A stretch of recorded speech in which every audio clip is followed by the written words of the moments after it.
Hello friends, welcome to our YouTube channel Destiny Commerce Academy. आज के lecture में हम जानेंगे कंज्यूमर प्रोटेक्शन एक्ट से रिलेटेड। कंज्यूमर प्रोटेक्शन एक्ट क्या है एंड इससे रिलेटेड क्या क्या नई नई एजेंसीज बनाई गई और इसकी सबसे पहले तो इसकी इम्पोर्टेंस क्यों लाया गया हम ये जानेंगे।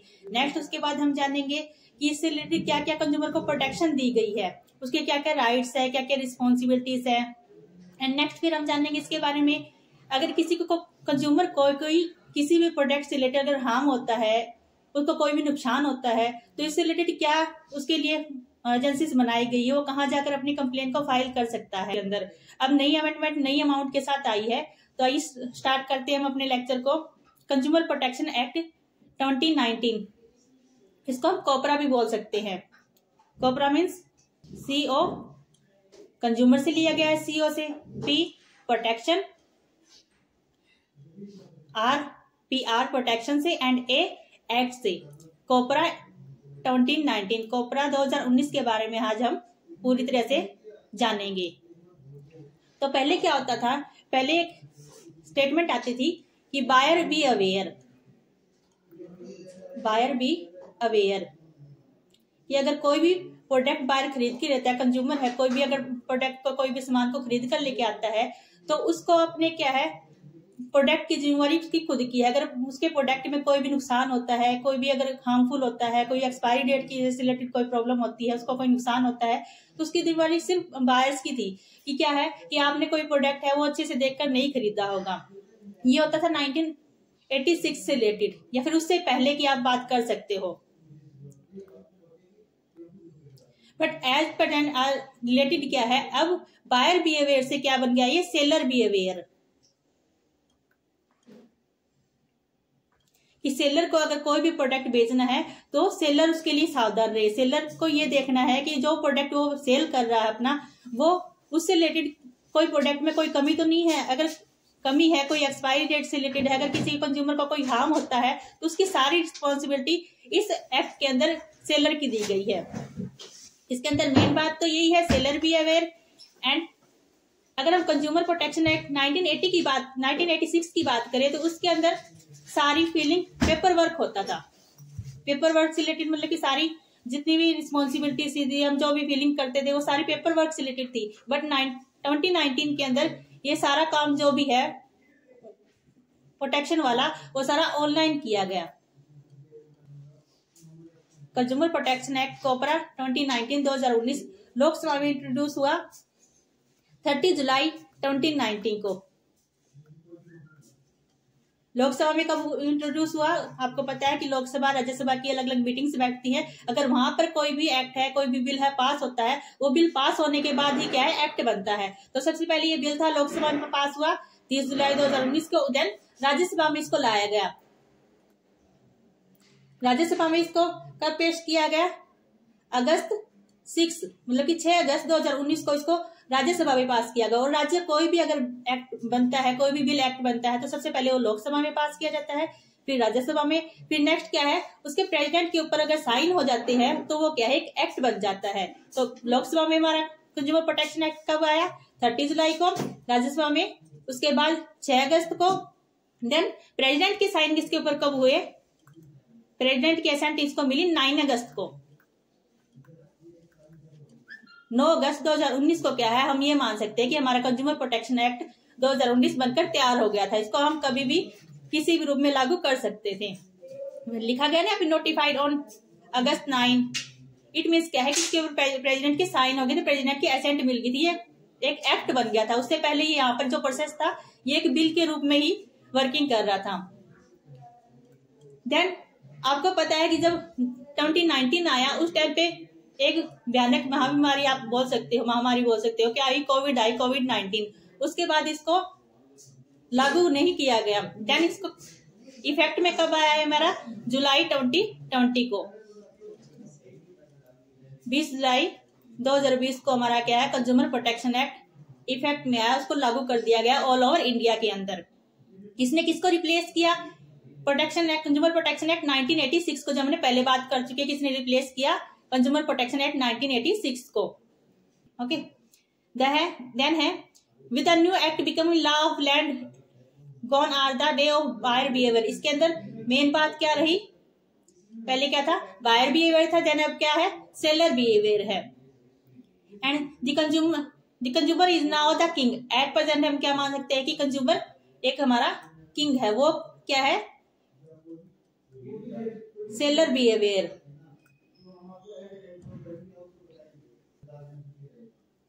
देन हम बात करते हैं the consumer protection act replace the old consumer protection act 1986। The bill passed August 6 and explain the reason of the 2019। एक और बात कर लेते हैं हम, जब ये बिल पास किया गया उस टाइम पे हमारे मिनिस्टर ऑफ कंज्यूमर अफेयर थे रामविलास पासवान। रामविलास पासवान के अंडर ये बिल पास किया गया। बट एट प्रेजेंट की बात करते हैं, एट प्रेजेंट हमारे मिनिस्टर ऑफ कंज्यूमर अफेयर है पीयूष गोयल। पीयूष गोयल क्या है, एट प्रेजेंट हमारे ministry of consumer affair, food and public distribution है।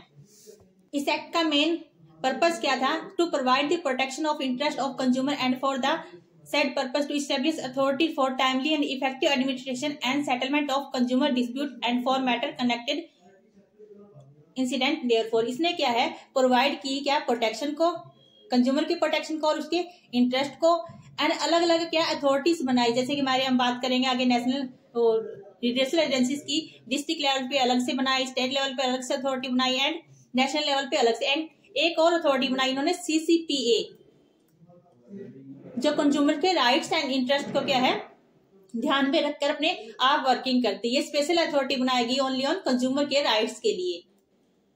इसके बारे में हम आगे पढ़ेंगे अच्छे से। देन क्या है, telecom has been added to definition of service. इसके अंदर एक और मेन बात ऐड क्या की गई, सर्विस से रिलेटेड।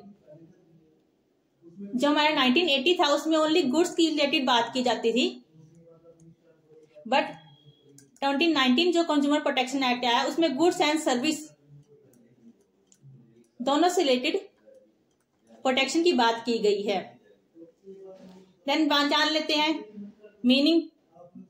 Consumer protection act 2019 is a law to protect the interest of consumer. This act was inevitable to resolve a large number of pending consumer complaints. इस एक्ट ने आते हाथ क्या काम किया, पहले जब ये एक्ट नहीं था तो उस टाइम पे बहुत सारे कंज्यूमर के कंप्लेंट को इकट्ठी हो चुकी थी। मतलब कि जो 1986 वाला जो एक्ट था वो सारी प्रॉब्लम को सॉल्व नहीं कर पाया, तो इसने आते जो बहुत बड़ी अमाउंट में इनकी कंप्लेंट पड़ी थी उनको आते सॉल्व किया in consumer court across the countries. It has way and means to solve consumer grievances speedily. जो इसकी अलग अलग ग्रीवियंस बनाई गई है, रिड्रेसल एजेंसीज बनाई गई है, उन्होंने स्पीडली से रिलेटेड वर्किंग की। एम क्या इसका, the main aim consumer protection to save the rights of consumer. Main aim इसका यही था, क्या है, कंज्यूमर के राइट्स को सेव करना, उनके इंटरेस्ट की प्रोटेक्शन करना। और इसीलिए रिलेटेड अलग से अथॉरिटी क्या बनाएगी, CCPA and effective administration and settlement of consumer dispute, और कंज्यूमर के डिस्प्यूट्स को सॉल्व करना, ये इसका मेन एम था। अब जानते हैं कि हमारे कंज्यूमर, इतनी देर से हम बात करें कंज्यूमर है कौन। डेफिनेशन ऑफ कंज्यूमर आपको पता होगा, एक तो कंज्यूमर है, एक होता कस्टमर होता है, कंज्यूमर एंड एक customer. You know difference. Consumer क्या है, जो एट लास्ट अपने गुड्स को कंज्यूम करता है, एंड कस्टमर हो सकता है उसको नेक्स्ट सेल के लिए भी परचेज कर सकता है। जैसे एग्जांपल लेते हैं हम बेकरी वाले का, बेकरी वाला आटा परचेज करके लाता है अपनी गुड्स को बनाने के लिए, तो वो क्या है, वो एक कस्टमर है, क्योंकि बेकरी वाला खुद से आटा परचेज करके लाके उसको खुद से कंज्यूम नहीं करता। बट नॉर्मली पर्सन की बात करें तो वो अगर आटा परचेज करके लाता है तो इससे रिलेटेड क्या है, वो इट मीन्स क्या, वो अपने घर पे जाकर उसकी रोटियां बनाएगा और वो खाएगा। नॉर्मली पर्सन क्या करता है, आटा खरीद कर लाता है और अपने घर पे लाकर उसकी रोटियां बनाता है। ये क्या कहलाएगा हमारा, ये है कंज्यूमर। इट मीन्स उसने क्या, अपनी जो आटे को लास्ट में जाके कंज्यूम कर लिया, मतलब कि खा लिया। बट बेकरी वाला क्या है, कस्टमर है। तो समझ में आया आपको कंज्यूमर और कस्टमर में डिफरेंस क्या है। तो फर्स्टली कंज्यूमर क्या है, ये क्या करता है, अपने कंज्यूमर के राइट्स को प्रोटेक्ट करता है। As per the act a person is called a consumer who avail the service and buy any goods for self use. ठीक है, वो क्या है, जो अपने सेल्फ यूज के लिए किसी प्रोडक्ट को बाय करता है वो एक कंज्यूमर कहलाता है। Worth the mention that if a person by any goods and avail any service for resale of commercial paper, अगर वो रीसेलिंग के लिए करता है या कमर्शियल पर्पज के लिए अपनी कोई भी गुड्स को परचेज करता है, तो वो कस्टमर नहीं, कंज्यूमर नहीं कहलाता, वो क्या कहलाएगा, हमारा एक कस्टमर कहलाएगा। डिफरेंस क्लियर हो आपको इन दोनों का, कि कंज्यूमर कौन है, जो लास्ट में अपनी गुड्स एंड सर्विस को बाय करके लाता है और लास्ट में खुद ही कंज्यूम करता है। बट कस्टमर कौन है, हो सकता है उसका पर्पज रीसेलिंग का हो या फिर अदर कोई कमर्शियल पर्पज हो उसका, तो वो हमारा कंज्यूमर नहीं कहलाएगा। इसके अंदर यही डेफिनेशन दी गई है इस एक्ट के अंदर। दिस डेफिनेशन का ऑल टाइप ऑफ, इसके अंदर ट्रांजेक्शन कौन सी है, ऑनलाइन एंड ऑफलाइन। ये मैंने आपको पहले बताया था कि इसके अंदर मेनली वर्किंग किसके ऊपर की गई, ऑनलाइन वर्किंग के अंदर की गई। देन हम बात कर लेते हैं आगे कि कोई भी कस्टमर है, अगर उसके साथ कोई भी धोखा होता है, कोई भी फ्रॉड होता है, तो उससे रिलेटेड वो क्या क्या उसके साथ क्या क्या कर सकता है, मतलब क्या क्या इस एक्ट ने उसको क्या क्या अधिकार दिए, हम ये जान सकते हैं। ये 1986 नहीं है, आप 2019 कर लिए, 2019 कर लीजिए इसकी जगह। ओके, तो firstly right to protect, protect means of safety. Consumer को, हर कंज्यूमर को राइट है अपनी सेफ्टी का। इसके अंदर एग्जांपल लेते, फर्स्टली हम एग्जांपल से समझते हैं कि कोई भी पर्सन है, हाउसवाइफ है, हाउसवाइफ गई मार्केट में एंड एक प्रेशर कुकर परचेज करके लेके आई, बाय करके लेके आई। देन उसने घर आकर अपने किचन में गई, प्रेशर कुकर के अंदर अपना खाना पकाया, खाना डालकर मतलब कि उसको गैस पे रख दिया। बट थोड़े टाइम के बाद क्या होता है, वो कुकर एकदम से फट जाता है।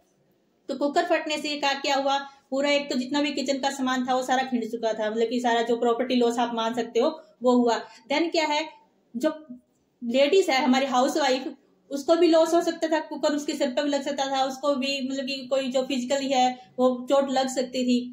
तो इससे रिलेटेड क्या है, वो जो हाउसवाइफ है वो अपनी सेलर के खिलाफ जाकर कंप्लेन कर सकती है कि मैं आपसे ऐसे ऐसा प्रोडक्ट खरीद के लेके गई और आपका प्रोडक्ट क्या है, खराब निकला, उसने जाते हाथ हमारे घर का खराब कर दिया, मतलब कि हमारे किचन को पूरी तरह से सत्यानाश कर दिया, आप ये मान सकते हो।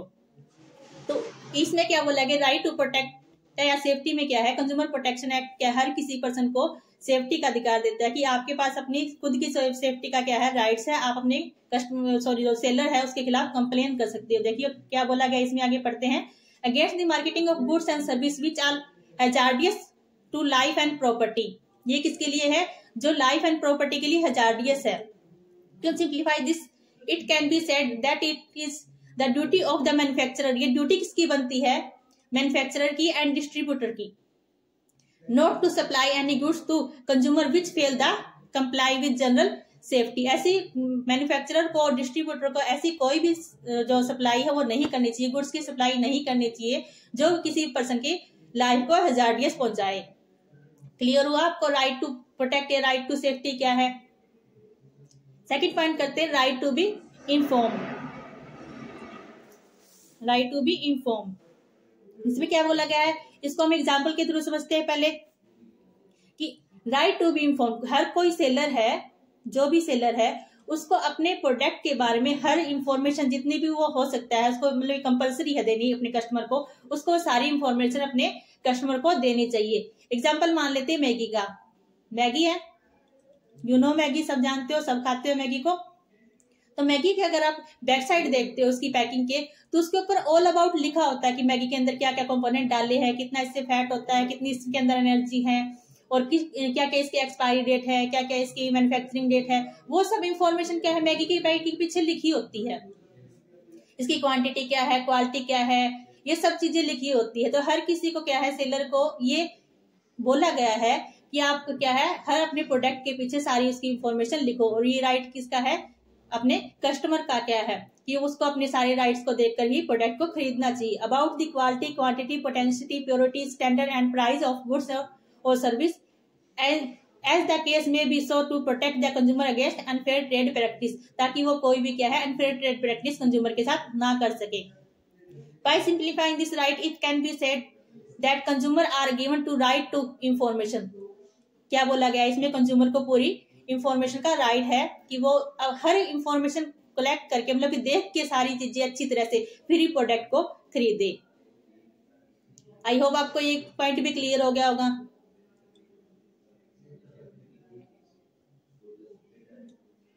थर्ड पॉइंट करते हैं, right to be assured. Assured means choose. Assured को क्या बोल सकते हैं, चूज। हम कस्टमर है, हम कंज्यूमर है, हमें क्या है, अब पूरा राइट है कि हम अपनी जो भी प्रोडक्ट को खरीद कर लेके आते हैं उसको अपनी चॉइस के अकॉर्डिंग खरीद कर लेकर, मतलब कि अलग अलग प्रोडक्ट रखा है उसके अकॉर्डिंग अपनी चॉइस करिए। जैसे हम मार्केट में जाते हैं टूथपेस्ट लेने के लिए, टूथपेस्ट का एग्जांपल लेते हैं, मार्केट में जाते हैं टूथपेस्ट लेने के लिए, टूथपेस्ट कौन कौन से मिल सकते हैं हमें, कोलगेट, पेप्सोडेंट, पतंजलि भी है, बाकी और अदर जो भी है बहुत सारे एक्सेट्रा। तो हमारे पास क्या है, हमारे पास पूरा राइट है कि हम अपनी चॉइस के अकॉर्डिंग प्रोडक्ट को परचेज करके लाए। जैसे कि हम किसी अपने जो पास में है शॉपकीपर, उसके पास जाते हैं, हम उसको बोलते हैं कि टूथपेस्ट दीजिए। बाई चांस हमने कोलगेट का मांगा कि कोलगेट हमें टूथपेस्ट दीजिए, उसके पास कोलगेट नहीं है सेलर के पास, तो वो क्या करता है, वो हमें बहकाने की कोशिश करता है कि आप पेप्सोडेंट ले लीजिए, बहुत अच्छा है, ये से कम प्राइस पे है, बेस्ट क्वालिटी का है, मतलब ये सारी चीजें वो बोलता है क्योंकि उसके पास कोलगेट होती नहीं है, फिर वो हमें दिखाना नहीं चाहता, ये इनकी ज्यादा सेलिंग के लिए।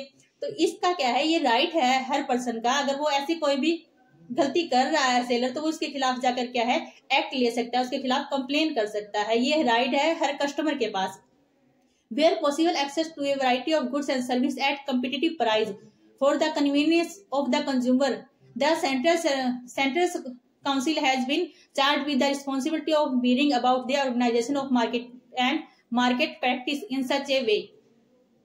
Okay.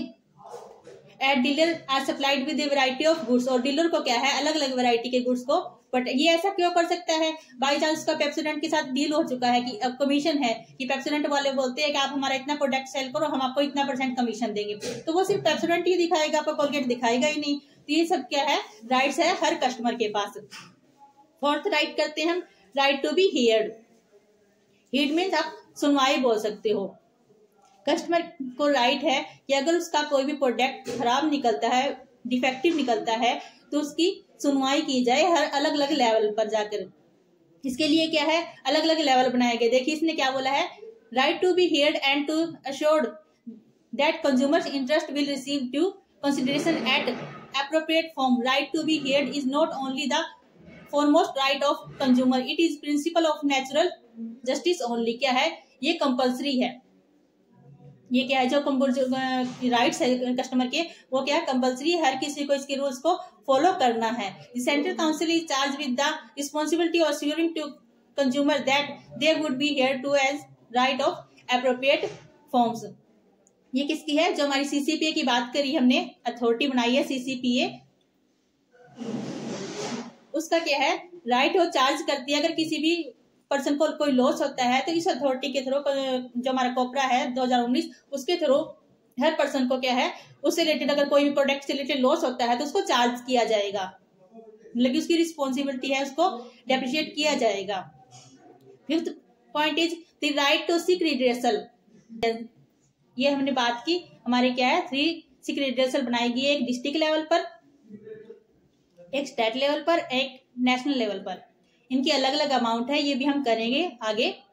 इनको क्या है, अगर किसी भी कंज्यूमर की अमाउंट कम है तो अपने डिस्ट्रिक्ट लेवल पर जाकर कंप्लेन कर सकता है। नेक्स्ट, अगर उसकी अमाउंट ज्यादा है, बहुत ज्यादा उसका प्रोडक्ट की अमाउंट है, तो नेशनल लेवल पर जाकर अपनी अगेंस्ट उसके खिलाफ क्या है, कार्रवाई कर सकता है। The right can be explain clarify by following example where money was deposit in advance for the supply of car within 2 months। अब इसमें क्या बोला गया है, कोई भी पर्सन है, एग्जाम्पल में इसने बोला गया है, कोई भी पर्सन है, उसने क्या है, एक कार के लिए ऑर्डर दिया, कार के लिए ऑर्डर दिया 1 करोड़ रुपए, और उसको जो मैन्युफैक्चरर था उसने बोला कि आफ्टर 2 month हम आपको आपकी कार आपके रेजिडेंट होकर पहुंचा देंगे।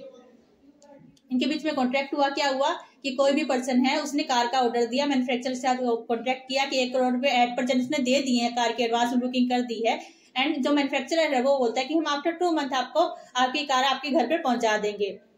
बट क्या होता है, कुछ टाइम बाद आफ्टर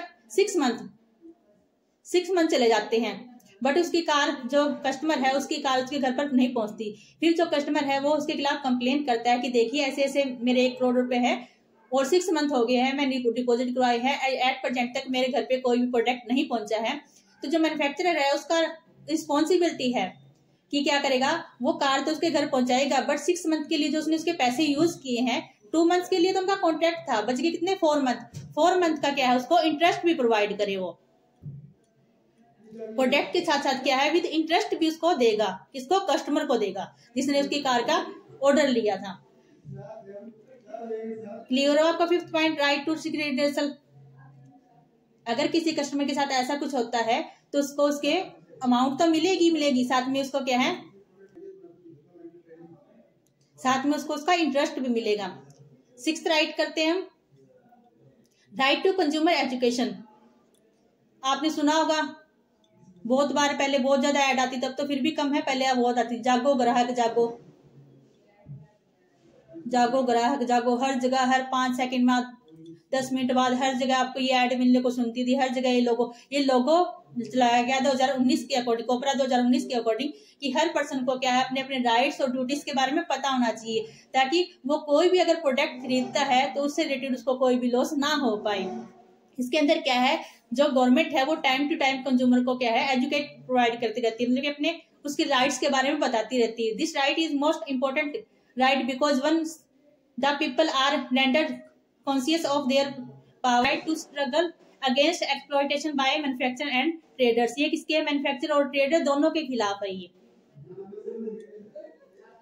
क्या है, उसको time to time educate provide की जाती है कि आपके लिए ये रिस्पॉन्सिबिलिटी है और ये आपके राइट्स है, ताकि पीपल ज्यादा से ज्यादा अवेयर हो सके, उनके बीच में नॉलेज आ सके अपने राइट्स के रिलेटेड। ये हमने किए राइट्स ऑफ कंज्यूमर, कि कंज्यूमर के क्या क्या राइट्स है। अब बोला जाता है कि कंज्यूमर के राइट्स तो है ही है, साथ में अगर कोई भी पर्सन है सामान खरीदने गया, एक पर्सन है वो मार्केट में सामान खरीदने गया किसी भी शॉप के ऊपर, मेडिकल के ऊपर, मेडिकल से मेडिसिन लेने गया, उन्हें जाके मेडिकल वाले को बोला कि आप मुझे एक टैबलेट का पैकेट दे दीजिए। और मेडिसिन वाले ने क्या किया, वो टैबलेट उठाकर उसका टैबलेट का पैकेट उसको दे दिया। वो देन क्या किया, अपने घर पर लेके आ गया टैबलेट के पैकेट को। टैबलेट के पैकेट घर पर लाने से उसने एक टैबलेट निकाली, खा गया, खा के सो गया। उससे क्या, उसको एलर्जी होगी। क्या होगी, उसको एलर्जी होगी। एलर्जी होने से कारण उसको क्या पता चला कि जो मैंने रात को टैबलेट खाई थी उसके कारण मुझे एलर्जी हुई है। उसने वो टैबलेट का पैकेट चेक किया कि उसमें क्या क्या दिक्कत थी। उसको पता चला, एक पर्सन को पता चला कि वो तो टैबलेट एक्सपायर हो चुकी है, मतलब उसकी डेट है एक्सपायरी हो चुकी है। तो एक्सपायरी तो आपको पता ही है कि अगर कोई टैबलेट खाते हैं तो एक्सपायरी, तो उसका तो इन्फेक्शन तो बहुत जल्दी होता है। तो अब इसमें गलती किस चीज की है, या तो मेडिकल वाले की है या ए पर्सन की है, दोनों की है। क्योंकि इस ए पर्सन की गलती क्या है कि उसने प्रोडक्ट को देखकर नहीं खरीदा। अगर ये वहीं पर देख लेता, मेडिकल पे ही देख लेता कि इसकी जो टैबलेट है इसकी तो एक्सपायरी डेट निकल चुकी है, मैं इस टैबलेट को नहीं लूंगा, तो क्या होता है, उसको लॉस नहीं होता। और मेडिकल वाले तो जानबूझकर भी कर सकते हैं, क्योंकि जब उनका प्रोडक्ट सेल हो रहा है तो वैसा क्यों करेंगे। यानी इसके लिए क्या क्या है, कंज्यूमर के राइट्स बनाने के साथ साथ क्या, कंज्यूमर की कुछ एक रिस्पॉन्सिबिलिटी बनाई है गवर्नमेंट ने अंडर कंज्यूमर प्रोटेक्शन एक्ट 2019। वो देखते हैं हम क्या क्या उसकी ड्यूटीज है।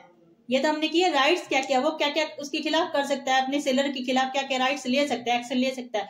बट उसकी खुद की भी ड्यूटी है कि वो ऐसी कोई भी गलती ना करे जिससे क्या है, उसको हार्म हो। अब आइए करते हैं उसकी ड्यूटीज क्या क्या है।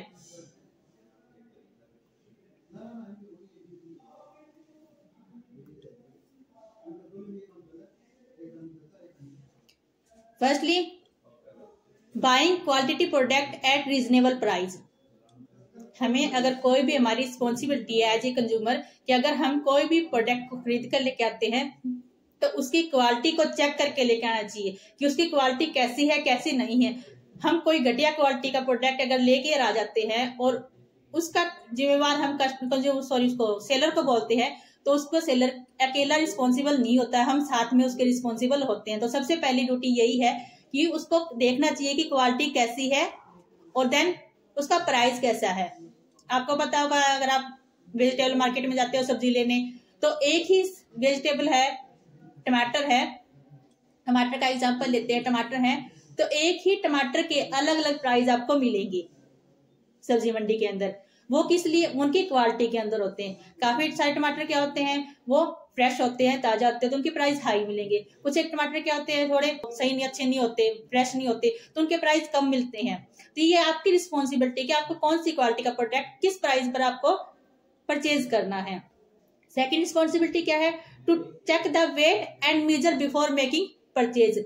हम क्या है, अपना मोबाइल, सब्जी लेने गए, अपना मोबाइल साथ में लेकर चले गए, सब्जी वाले को बोला कि हमें 1 kg टमाटर दे दो। उसको बोल के हम अपने मोबाइल पर लगे, मोबाइल पे देखने लगे, चैटिंग करने लगे, पता नहीं क्या क्या देख लिया हमने मोबाइल के अंदर। इसने टमाटर वाले ने क्या किया, रेडी वाले ने 1 kg की जगह हमने 800 ग्राम हमें तोल कर दे दिए कि लो जी आपके 1 kg टमाटर हो गए, आप मुंह चक्के घर पे आ गए। ऐसा गलती किसकी? अभी इसकी अभी गलती हमारी है कि हमें प्रॉपर क्या है, ये फालतू की चीजें, मोबाइल वगैरह को सब कुछ बंद करके हमें अपनी जो प्रोडक्ट को खरीद रहे हैं उसको पर ध्यान देना चाहिए। To check the weight and measure before making purchase. अपनी परचेजिंग से पहले उसको अच्छे से वेट उसका चेक करनी चाहिए, अच्छे से मेजर करनी चाहिए कि जो प्रोडक्ट हमने लिया है क्या वही है या नहीं है। हम घर जाकर उसको रिस्पॉन्सिबल नहीं ठहरा सकते। रीडिंग द लेबल केयरफुली, जो उसके ऊपर लिखा होता है, लेबल होता है, लेबल लगा होता है, कोई भी प्रोडक्ट हम खरीद कर लेके आते हैं तो हमें अच्छे से पढ़ना चाहिए कि इसके ऊपर लिखा क्या हुआ है। Behaviour of fast and attractive advertisement, example ले सकते हैं हम डियो का, बहुत ज्यादा फेमस है। क्या दिखाते हैं एड में, आपने एड देखी होगी डियो की कि कोई भी अगर डियो बॉयज, नॉर्मल बॉयज की आती है, बॉयज अगर कोई भी डियो लगाता है तो गर्ल्स उसके आसपास आ जाती है, लेकिन रियल में क्या होता है, ऐसा कुछ होता है क्या कभी? तो हमें ऐसी कोई भी एडवर्टाइजमेंट पर ध्यान नहीं देना चाहिए, ऐसी कोई भी हमें एडवर्टाइजमेंट देके कोई भी प्रोडक्ट ना खरीदना चाहिए जो कि हमें लॉस पहुंचा सकता है। Be aware for misleading scheme. Misleading scheme क्या हो सकती है, buy 1 get 1 free, buy 1 get 1 free. तो आप ये सोचो कि कोई भी अगर मैन्युफैक्चरर है, कोई भी शॉपकीपर है, वो आपको एक फ्री क्यों देगा? बिजनेसमैन तो वैसे ही कभी लॉस में नहीं जाते, तो कोई ना कोई जरूर ऐसा कोई लॉस होगा उसमें प्रोडक्ट में जो आपको वो फ्री दे रहा है। तो हमें ऐसी स्कीम से दूर रहना चाहिए, बचना चाहिए। 6th point is to procure the bill, cash received और वारंटी कार्ड। फर्स्टली हमें क्या है, हमारी मेन रिस्पॉन्सिबिलिटी क्या है कि हमें अपना प्रोडक्ट का बिल साथ में लेकर आना चाहिए। वारंटी गारंटी जो भी कार्ड हमारा शॉपकीपर बना के देता है वो हमें लेके आना चाहिए। क्यों? अगर बाई चांस कुछ भी प्रोडक्ट में गड़बड़ निकलती है, कोई भी प्रोडक्ट खराब निकलता है, तो हमारे पास कोई तो सबूत होना चाहिए कि हमने इससे प्रोडक्ट खरीदा है। ये तो सही है। अगर हमारे पास कोई भी प्रूफ ही नहीं है कि हमने प्रोडक्ट खरीदा, तो सेलर क्या मना भी कर सकता है, मेरे से तो ये प्रोडक्ट लेके नहीं गया। तो सबसे पहले हमारी रिस्पॉन्सिबिलिटी यही बनती है कि हमें क्या है, अपना बिल प्रोडक्ट का साथ में लेकर आना चाहिए। Buying from reputed shop, black market से कोई भी सामान को परचेज नहीं करना चाहिए, क्योंकि उसके खिलाफ हम कोई भी कार्रवाई नहीं कर सकते। हमें हमेशा रेपुटेड शॉप से, जो भी कंपनी की ब्रांडेड शॉप होती है, उनसे ही प्रोडक्ट को खरीदना चाहिए। 8th point is don't make purchase from black market. ये वही पॉइंट आ गया कि हमें ब्लैक मार्केट से प्रोडक्ट नहीं खरीदना चाहिए। 9th point is to buy standardize product. हमें स्टैंडर्डाइज प्रोडक्ट खरीदना चाहिए। हमें देखना चाहिए ISI का मार्क देखना चाहिए। हॉलमार्क हमारा ज्वेलरीज के लिए है, ज्वेलरी अगर खरीदनी है तो हॉलमार्क का हमें साइन देखना चाहिए। तो हमें क्या है, एक पर्टिकुलर स्टैंडर्ड का प्रोडक्ट ही परचेज करना चाहिए। ये हमारी responsibility as a consumer. To use a product as per the instruction of a manufacturer. हमें मैन्युफैक्चरर के अकॉर्डिंग ही प्रोडक्ट को परचेज करना चाहिए। जैसे डव शैम्पू आता है, हम एग्जांपल ले लेते हैं। डव शैम्पू के 2 पार्ट्स आते हैं, first is shampoo and second is conditioner. उसके अंदर साफ साफ लिखा होता है कि आप पहले शैम्पू को यूज कीजिए, देन आप कंडीशनर को यूज कीजिए। अगर हम क्या करते हैं, हम उसकी इंस्ट्रक्शन को पढ़ते नहीं है, हम डायरेक्ट ये वाला कंडीशनर है पहले खोल के अपने बालों पे लगा लेते हैं, देन शैम्पू से हम अपने हेयर वॉश कर लेते हैं। फिर क्या देखते हैं हम कि हमारे तो बाल में स्मूथनिंग हो ही नहीं, एड में तो बहुत कुछ दिखाते हैं, हमारे तो ऐसा कुछ बालों के साथ कुछ हुआ ही नहीं। ये गलती किसकी है? ये गलती हमारी है। हमें जो इंस्ट्रक्शन हमें मिल रही है, हमें उसके अकॉर्डिंग ही प्रोडक्ट को यूज करना चाहिए। Then last point is knowledge of consumer rights. और हमें क्या, अपने राइट्स के बारे में पता होना चाहिए कि हमारे साथ अगर कोई भी लॉस होता है, कोई भी मिसबिहेवियर होता है, तो हम उसके खिलाफ क्या क्या अपने सेलर के साथ उसके खिलाफ कंप्लेन कर सकते हैं। ये हमने किया rights and duties of consumer. As a consumer हमारी क्या क्या राइट्स हैं एंड क्या क्या ड्यूटीज है। आई होप आपको क्लियर हुआ होगा, समझ में आया होगा हमने जो जो किया है। अगर फिर भी अगर आपको थोड़ा बहुत कुछ डाउट है, कुछ आपको समझ में नहीं आया, क्लियर नहीं हुआ, तो आप कमेंट बॉक्स में जाकर पूछ सकते हो। देन हम करते हैं की highlights of new act. New act it means COPRA 2019। इसकी क्या क्या हाइलाइट्स थी, क्या क्या नई चीजें क्या क्या आई इसके अंदर, हम वो जानेंगे। रिप्लेस हुआ 1986 से 2019 आया, इसके अंदर क्या क्या नई चीजें आई वो हम इसकी अब इस पॉइंट में जानते हैं। फर्स्टली क्या बनाया, हम बात करते आ रहे शुरू से, CCPA central consumer protection authority. इस एक्ट के अंदर एक अलग से अथॉरिटी बना दी गई जो क्या है, सिर्फ और सिर्फ वर्किंग किससे रिलेटेड करती है, हमारे कस्टमर से रिलेटेड, कंज्यूमर से रिलेटेड अथॉरिटी है, इससे रिलेटेड ही वर्किंग करती है। क्योंकि गवर्नमेंट के पास देखो बहुत सारे, आपको पता है कि जब हमने 86 से 19 की बात की तो गवर्नमेंट के पास बहुत सारे केस आ चुके थे जो गवर्नमेंट अच्छे से सॉल्व नहीं कर पा रही। आप ये मान लो कि गवर्नमेंट के पास क्या है, इतनी ज्यादा पॉलिसीज नहीं थे, रूल्स नहीं थे कि वो अच्छे से हर कस्टमर की प्रॉब्लम को सॉल्व कर ले। उसके लिए अलग से रिस्पॉन्सिबिलिटी अथॉरिटी बनाएगी, सेंट्रल कंज्यूमर प्रोटेक्शन अथॉरिटी, जो प्रोटेक्ट करती है अपने कस्टमर को। एंड ये किसके अंदर वर्किंग, किसके अंदर करती है, मिनिस्ट्री ऑफ कंज्यूमर अफेयर के अंदर ये वर्किंग करती है। मिनिस्ट्री ऑफ कंज्यूमर अफेयर ये डिपार्टमेंट है जिसके अंदर ये वर्किंग करती है। इसके चेयरपर्सन की बात करें हम, एट प्रेजेंट चेयरपर्सन है निधि खारे। निधि खारे ये क्या है, एट प्रेजेंट चेयरपर्सन है। तो इसके अंदर क्या बनाया गया, इसके अंदर हर कस्टमर को क्या है, राइट दिए गए और कुछ एक रिस्पॉन्सिबिलिटी दी गई, जिसके अंदर क्या है वो अपनी कंप्लेंट को फाइल कर सकता है। एक वर्ड है इसके अंदर सुओ मोटो एक्शन। हम इस वर्ड से रिलेटेड बात करते पहले कि what is suo motu action. इसके अंदर क्या होता है, आपने थोड़ा टाइम पहले देखा होगा कि कोविड लगने से पहले ही, कि थोड़े टाइम के पहले की बात है कि हमारे जो दिल्ली है उसके अंदर बहुत ज्यादा एयर पोल्यूशन हो चुका था।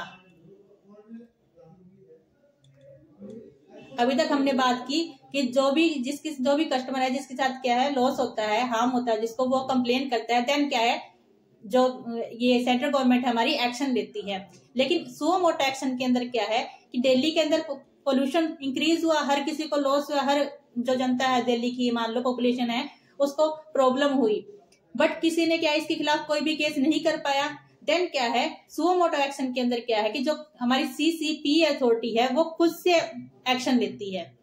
CCPA ने क्या है, खुद ने अथॉरिटी ने एक्शन लिया एयर पोल्यूशन से रिलेटेड। सुओ मोटो एक्शन का मतलब क्या है कि कोई भी कस्टमर अपनी फाइल को केस फाइल नहीं करता किसी भी पर्सन के खिलाफ, बट CCPA क्या है, देखते हुए हर किसी का क्या इस कस्टमर का है, सबको लॉस हो रहा है, वो अपने आप केस फाइल करती है अदर अथॉरिटी के खिलाफ। इट्स ओवन एक्शन, आप ये बोल सकते हैं, it's oven action, it's oven behalf of action. CCPA क्या है, अपने बिहाफ पर बिना किसी के केस फाइल किए एक्शन लेती है। क्लियर हो गया आपको suo motu action.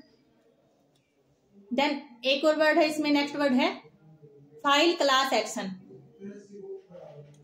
File class action आपने सबने मूवी देखी होगी, OMG मूवी देखी होगी, नहीं देखी चलो तो अभी हम बात कर लेते हैं इसके अंदर है क्या चीज। OMG मूवी में क्या था कि एक पर्सन है उसको लॉस हुआ प्रॉपर्टी का, प्रॉपर्टी लॉस हुआ है, देन वो इंश्योरेंस वालों के पास गया। इंश्योरेंस वाले क्या बोलते हैं कि आपकी जो प्रॉपर्टी का लॉस हुआ है वो हमारे किसी भी जो रूल्स रेगुलेशन उसमें नहीं लिखा गया, आपका अर्थक्वेक के कारण आपकी प्रॉपर्टी का लॉस हुआ है, हम आपके इंश्योरेंस को कवर नहीं करेंगे, वो साफ साफ मना कर देते हैं। देन वो पर्सन क्या करता है, जाके हाई कोर्ट में उनके खिलाफ केस फाइल कर देता है।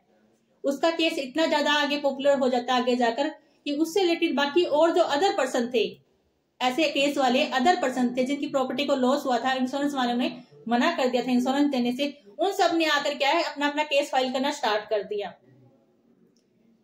उन सब ने क्या अपना अपना केस फाइल स्टार्ट कर दिया, जितने भी अदर पर्सन थे। तो गवर्नमेंट ने क्या देखा, जो सीसीपी अथॉरिटी थी उन्होंने देखा कि ये तो बहुत सारे पर्सन हो गए, केस क्या है, सिंगल केस है, प्रॉपर्टी लॉस है, इंश्योरेंस के खिलाफ है। तो उन्होंने जो सीसीपी अथॉरिटी है उन्होंने एक नया वर्ड स्टार्ट किया, file action class, file class action. इसके अंदर जितने भी सारे प्रॉपर्टी से रिलेटेड केस थे, इंश्योरेंस से रिलेटेड, उनको सब एक फाइल के अंदर डाल दिया गया। इन सब की केस की अलग अलग फाइल ना बनाकर एक फाइल बना दी गई। इसको क्या बोलते हैं, फाइल क्लास एक्शन। कि एक जैसा अगर किसी का लॉस हुआ है, एक जैसी किसी की कंप्लेन है एक ही अथॉरिटी के खिलाफ, तो उन सबको एक ही फाइल के अंदर लिया जाए, उनके खिलाफ क्या है, एक्शन लिया जाए, कार्रवाई की जाए।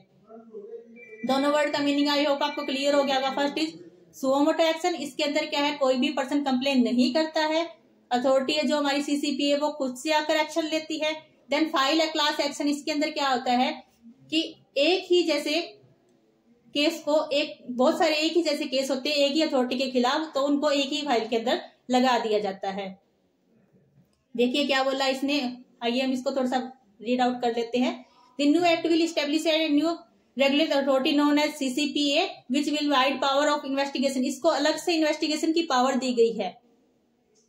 जो हमने सुओ मोटो एक्शन में बात की कि अगर इस अथॉरिटी को लगता है कि किसी पर्सन के खिलाफ कोई भी मैन्युफैक्चरर है या कोई सेलर है, कोई भी अदर पर्सन है, वो किसी पर्सन के खिलाफ गलत कर रहा है, कुछ गलत कार्रवाई हो रही है, तो ये क्या है, अपने आप जाकर, जैसे सीआईडी वाले आपको पता होगा कि वो किसी से कुछ भी नहीं पूछते, डायरेक्ट जाकर क्या है वहां पे रेडिंग डाल देते हैं, इन्वेस्टिगेशन स्टार्ट कर देते हैं। वैसे ही आप ये लगा सकते हैं कि सीआईडी जैसी कुछ अथॉरिटी है कि ये इसको किसी भी केस फाइल की जरूरत नहीं पड़ती। अगर इसको लगता है कि कुछ भी गलत हो रहा है, पब्लिक में कुछ भी ऐसा लॉस हो रहा है पब्लिक को, तो ये खुद से जाकर अपने बिहाफ पर इन्वेस्टिगेशन कर सकती है। इसको इतनी ज्यादा पावर मिली हुई है।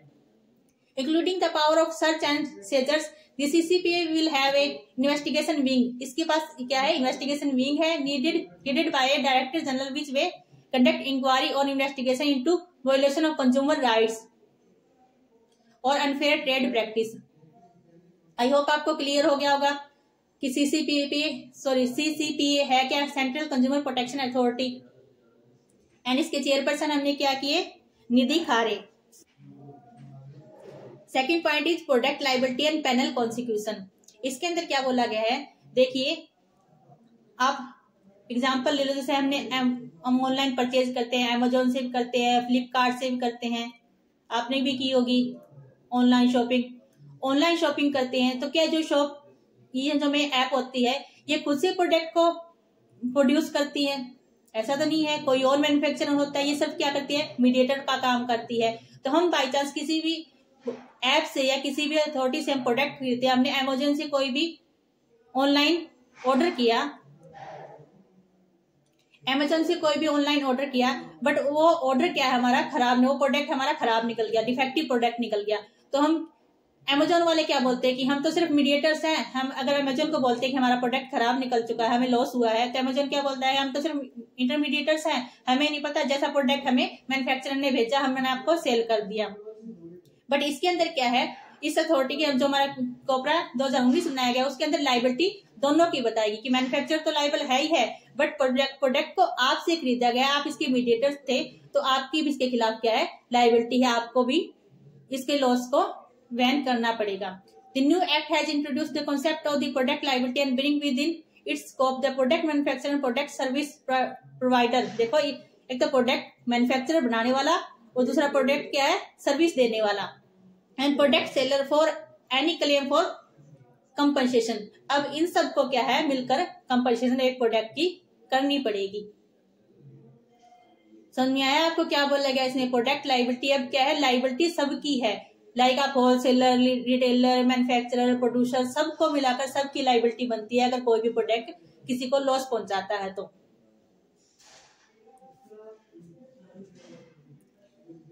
आगे करते इसमें क्या बोला गया, the defence that e commerce platform merely act a platform और aggregator will not be accepted, there increase liability risk manufacturer as compare to product service provider. ये पहले की बात बता रहा है कि पहले ऐसे वो एक्सेप्ट नहीं करते थे जो हमारे प्लेटफॉर्म होते थे, जो मीडिएटर्स होते थे, बट एट प्रेजेंट उनकी सबकी लाइबिलिटी है कि आप सबको मिलकर एक किसी भी कस्टमर के लॉस को पूरा करना है। आप ये बोलकर नहीं बोल सकते कि हम तो सिर्फ मीडिएटर्स थे। थर्ड पॉइंट करते हैं, अनफेयर कॉन्ट्रैक्ट। अनफेयर कॉन्ट्रैक्ट क्या हो सकता है? किसी भी कंज्यूमर ने कॉन्ट्रैक्ट किया मैन्युफैक्चरर के साथ कि हम आपको ऐसे ऐसे बहुत अच्छी गुड्स प्रोवाइड करेंगे, बट मैन्युफैक्चरर ऐसा नहीं करता, तो उसके खिलाफ भी क्या है, कार्रवाई होगी। देखिए क्या बोला गया इसमें, following international prudence the new act introduce a unique provision that safeguard consumers. क्या कंज्यूमर को सेफगार्ड प्रोवाइड करता है against unfair contract by declaring them be illegal. An unfair contract cover contract between manufacturer, trader, and a consumer that cause significant change in the rights of consumer. That new act explicitly recognize such as by of imposing unreasonable obligation or condition on the consumers. क्या है, जो manufacturer है वो कोई ऐसी condition रख देता है कि जो पूरी करनी मुमकिन नहीं होती, तो ऐसा कोई भी केस नहीं कर सकता कोई भी मैन्युफैक्चरर। ये हमारा थर्ड पॉइंट में बोला गया, अनफेयर ट्रेड कॉन्ट्रैक्ट कोई भी नहीं कर सकता। Fourth point is unfair trade practice. The new act introduce A broader definition of unfair trade practice which also include sharing of personal information. इसके अंदर क्या बोला गया है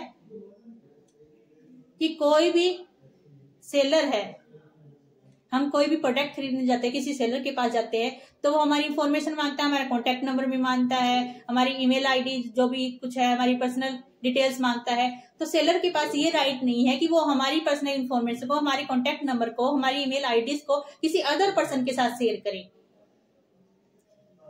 अनफेयर ट्रेड प्रैक्टिस का मतलब यही है कि सेलर को ये राइट नहीं है कि वो हमारी पर्सनल इंफॉर्मेशन को अदर पर्सन के साथ शेयर करे। अगर वो ऐसा करता है, किसी भी कस्टमर को लगता है कि इस सेलर ने ऐसा किया है मेरे साथ, तो वो इसके खिलाफ कार्रवाई कर सकता है अंडर CCPA अथॉरिटी के अंदर। Fifth point is penalty of misleading advertisement. Penalty of misleading advertisement में क्या बोला गया है कि अगर कोई भी पर्सन गलत एडवर्टाइजमेंट करता है, जैसे मैंने एग्जांपल लिया था डियो का ही, कि अगर कोई भी पर्सन गलत एडवर्टाइजमेंट करता है तो उसके खिलाफ क्या है, उसको पेनल्टी देनी पड़ेगी।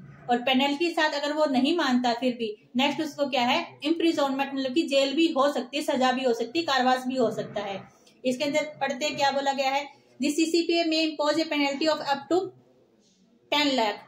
पेनल्टी कितनी हो सकती है? अगर डियो का है, डियो का बोला गया कि आप लगाओगे डियो को तो आपके पास गर्ल्स आ जाएगी। किसी पर्सन ने डियो परचेज किया बट ऐसा कुछ हुआ ही नहीं, तो उसके खिलाफ जो सेलर था या मैन्युफैक्चरर था डियो का, उसने उसके खिलाफ केस फाइल कर दिया। और केस में क्या रहा, मैन्युफैक्चरर को 10 लाख रुपए पे करने पड़े अपने पेनल्टी के।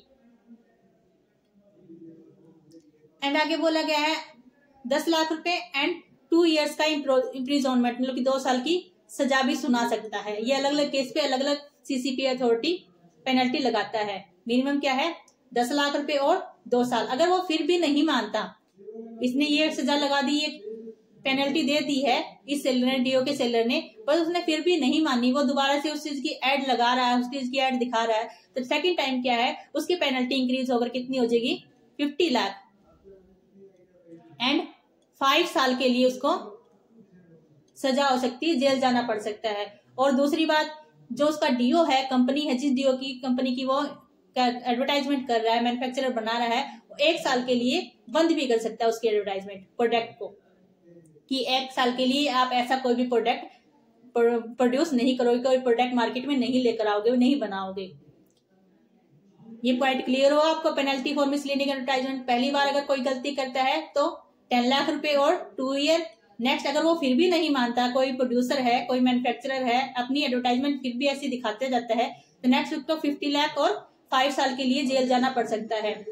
एंड उसका प्रोडक्ट बंद हो सकता है कितने टाइम के लिए, 1 ईयर के लिए। इसने बोला, देखिए पढ़ते थोड़ा सा, this CCPA also prohibited the endorser of a misleading advertisement for endorsing that particular product और service for a period up to 1 year for every subsequent the period prohibited may extend. और अगर फिर भी थोड़ा बहुत उसको लगता है कि अथॉरिटी को ये गलत कर रहे हैं, ज्यादा ही गलत कर रहे हैं, तो 3 साल के लिए भी प्रोडक्ट को रोक लगा सकते हैं। 3 साल के लिए प्रोडक्ट ऐसा कोई भी मार्केट में नहीं आएगा, प्रोड्यूस ही नहीं होगा। आई होप आपको ये पॉइंट भी क्लियर होगा। 6th पॉइंट करते हैं, सेलिब्रिटी एंडोर्समेंट। सेलिब्रिटी मतलब समझते हो, बड़े बड़े एक्टर्स लाइक अमिताभ बच्चन जी। कौन नहीं जानता उनको, सभी जानते हैं। अमिताभ बच्चन जी क्या करते हैं, ऐड करते हैं नवरत्न तेल, नवरत्न ऑयल की ऐड करते हैं। और क्या दिखाते हैं कि मैंने तो नवरत्न ऑयल लगाया सिर में, पहले तो बहुत ज्यादा गर्मी थी, अब लगाते हैं बिल्कुल ठंडक मिली, आराम मिल गया, आराम से सिर में दर्द सब कुछ, थकान, टेंशन सब कुछ खत्म हो गया। ये अमिताभ बच्चन जी ऐड करते हैं नवरत्न तेल की। कोई पर्सन गया अमिताभ बच्चन की ऐड को देखकर बहुत खुश हुआ, अच्छा भी मेरे तो सिर में दर्द, मेरे को टैबलेट लेने की जरूरत नहीं है, सिर में दर्द, थकान सब कुछ खत्म हो जाएगा। नवरत्न का तेल लेके आया, ऑयल लेके अपने सिर पे मालिश की, उसको क्या हुआ, उसको रिलीफ नहीं मिली पेन से, उसको फिर भी दर्द होता रहा, फिर उसने दोबारा मालिश कर ली, क्या होता ठीक ही हो जाए, लेकिन फिर भी उसको रिलीफ ना मिले, तो फिर क्या करता है वो पर्सन, जाकर केस करता है। एक तो मैन्युफैक्चर नवरत्न जो बनाने वाली कंपनी है, प्रोड्यूस करने वाली कंपनी है, मैन्युफैक्चरर प्रोड्यूसर है, उसके खिलाफ तो केस होगा। साथ में क्या है, अमिताभ बच्चन जी के खिलाफ भी केस फाइल किया जा सकता है। क्यों? क्योंकि इसने ऐड किसकी देखी, वो नवरत्न कंपनी वालों को थोड़ा जानता था, उसने ऐड तो अमिताभ बच्चन जी की देखी थी। अमिताभ बच्चन जी को देखकर वो उसका बहुत बड़ा फैन था अमिताभ बच्चन जी का, वहां से जाकर उन्होंने नवरत्न को परचेज किया एंड कोई भी उससे रिलीफ नहीं मिली। यानी इसमें बोला गया है कि ऐसा कोई भी अगर सेलिब्रिटी करता है, कोई भी गलत एडवर्टाइजमेंट करता है, तो मैन्युफैक्चरर तो है ही है गुनहगार, साथ में वो सेलिब्रिटी भी है। आइए इसको थोड़ा सा पढ़ लेते हैं। The new act fix liability on endorse considering that there have been numerous instances recent past where consumer have fallen prey to unfair trade practice। इसमें कितना उसको मिल सकता है, कितने पेनल्टी लग सकती है एंडोर्समेंट के, 10 लाख की। 10 लाख की क्या है, एक एंडोर्समेंट के ऊपर, एक सेलिब्रिटी के ऊपर पेनल्टी लग सकती है अगर कोई भी वो गलत एडवर्टाइजमेंट करता है तो। नेक्स्ट इसमें क्या बोला गया है, central authority can also prohibit endorse of a misleading advertisement from endorsing particular product और service for a period of 1 year. और सबसे ये क्या बोलता है कि ऐसा कोई भी अगर केस आता है तो अमिताभ बच्चन जी को 1 साल के लिए उस प्रोडक्ट की एडवर्टाइजमेंट नहीं की जाएगी, उसकी प्रोडक्ट की एडवर्टाइजमेंट पे रोक लगा दी जाएगी। एंड अगर ज्यादा ही कुछ केस है, एक्सटेंड मिलता है, लगता है सीसीपीए को, वो तो बढ़ाकर उसको 3 साल भी कर सकते हैं।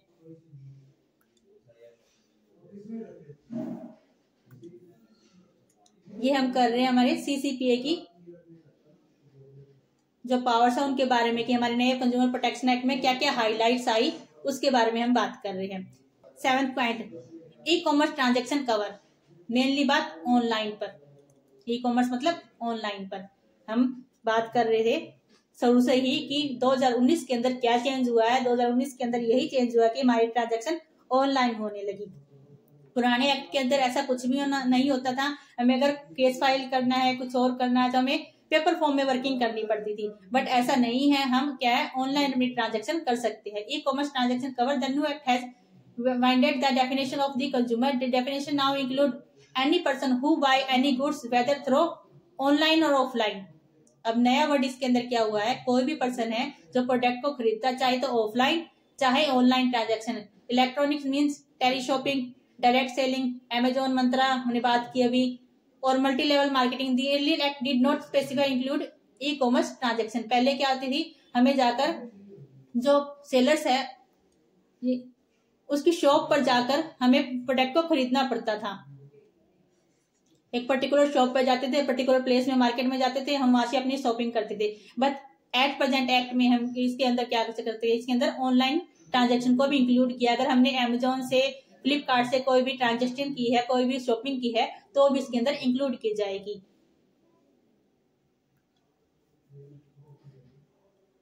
Then 8th point is enhancement of pecuniary jurisdiction like the provision act. There are 3 of a the consumer grievance redressal। ये क्या बढ़ता है, हमारे रिड्रेसल एजेंसीज की बात कर रहा है कि हमारी रिड्रेसल एजेंसीज कौन कौन सी है। रिड्रेसल एजेंसीज कौन कौन सी है, हमारी 3 टाइप्स की रिड्रेसल एजेंसीज है। First is district level, second is state level and last is national level. District level, state level and national level. अगर कोई भी पर्सन है उसको लॉस होता है तो वो अपनी कंप्लेन कर सकता है डिस्ट्रिक्ट लेवल पर। कितने अमाउंट तक, कितने अमाउंट बोली गई है, up to 1 crore, up to 1 crore. New amendment भी हुई है इस अमाउंट में। हम आगे जब रिड्रेसल एजेंसीज करेंगे तो मैं आपको न्यू अमेंडमेंट भी करवाऊंगी। बस इस एक्ट के अंदर क्या बोला गया, जो एक्ट हमारा कंज्यूमर प्रोटेक्शन एक्ट आया उसके अंदर बोला गया कि जो अमाउंट है वो अगर किसी पर्सन को 1 करोड़ तक की कोई अमाउंट है, उसका जो प्रोडक्ट है, किसी पर्सन का प्रोडक्ट 1 करोड़ रुपए तक का है, अगर उसमें कोई भी लॉस होता है तो वो कहां पर जाकर कंप्लेन कर सकता है, डिस्ट्रिक्ट लेवल पर। And up to more than 1 crore and up to 10 crore, 1 crore से 10 करोड़ के बीच में अगर उसका प्रोडक्ट है, उसको लॉस हो जाता है, वो कहां पर जाकर अपनी कंप्लेन फाइल कर सकता है, स्टेट लेवल पर। स्टेट कमीशन लेवल बनाया गया है, उस पर जाकर हम ये अच्छे से पूरी तरह से डिफाइन करेंगे आगे चलकर। थोड़ा सा अभी तो थोड़ा सा इन्होंने ये बता रखा है कि क्या क्या ग्रीवियस रिड्रेसल बनाई गई है। 3 रिड्रेसल बनाई गई है, district level, state level, national level. And above 10 crore, अगर 10 करोड़ से ज्यादा की हमारी कोई भी अमाउंट है, कोई प्रोडक्ट है हमारा, उसमें अगर लॉस होता है, कोई खराबी होती है, तो हम नेशनल लेवल पर जाकर अपनी कंप्लेन को फाइल कर सकते हैं। Next point is E feeling of complain.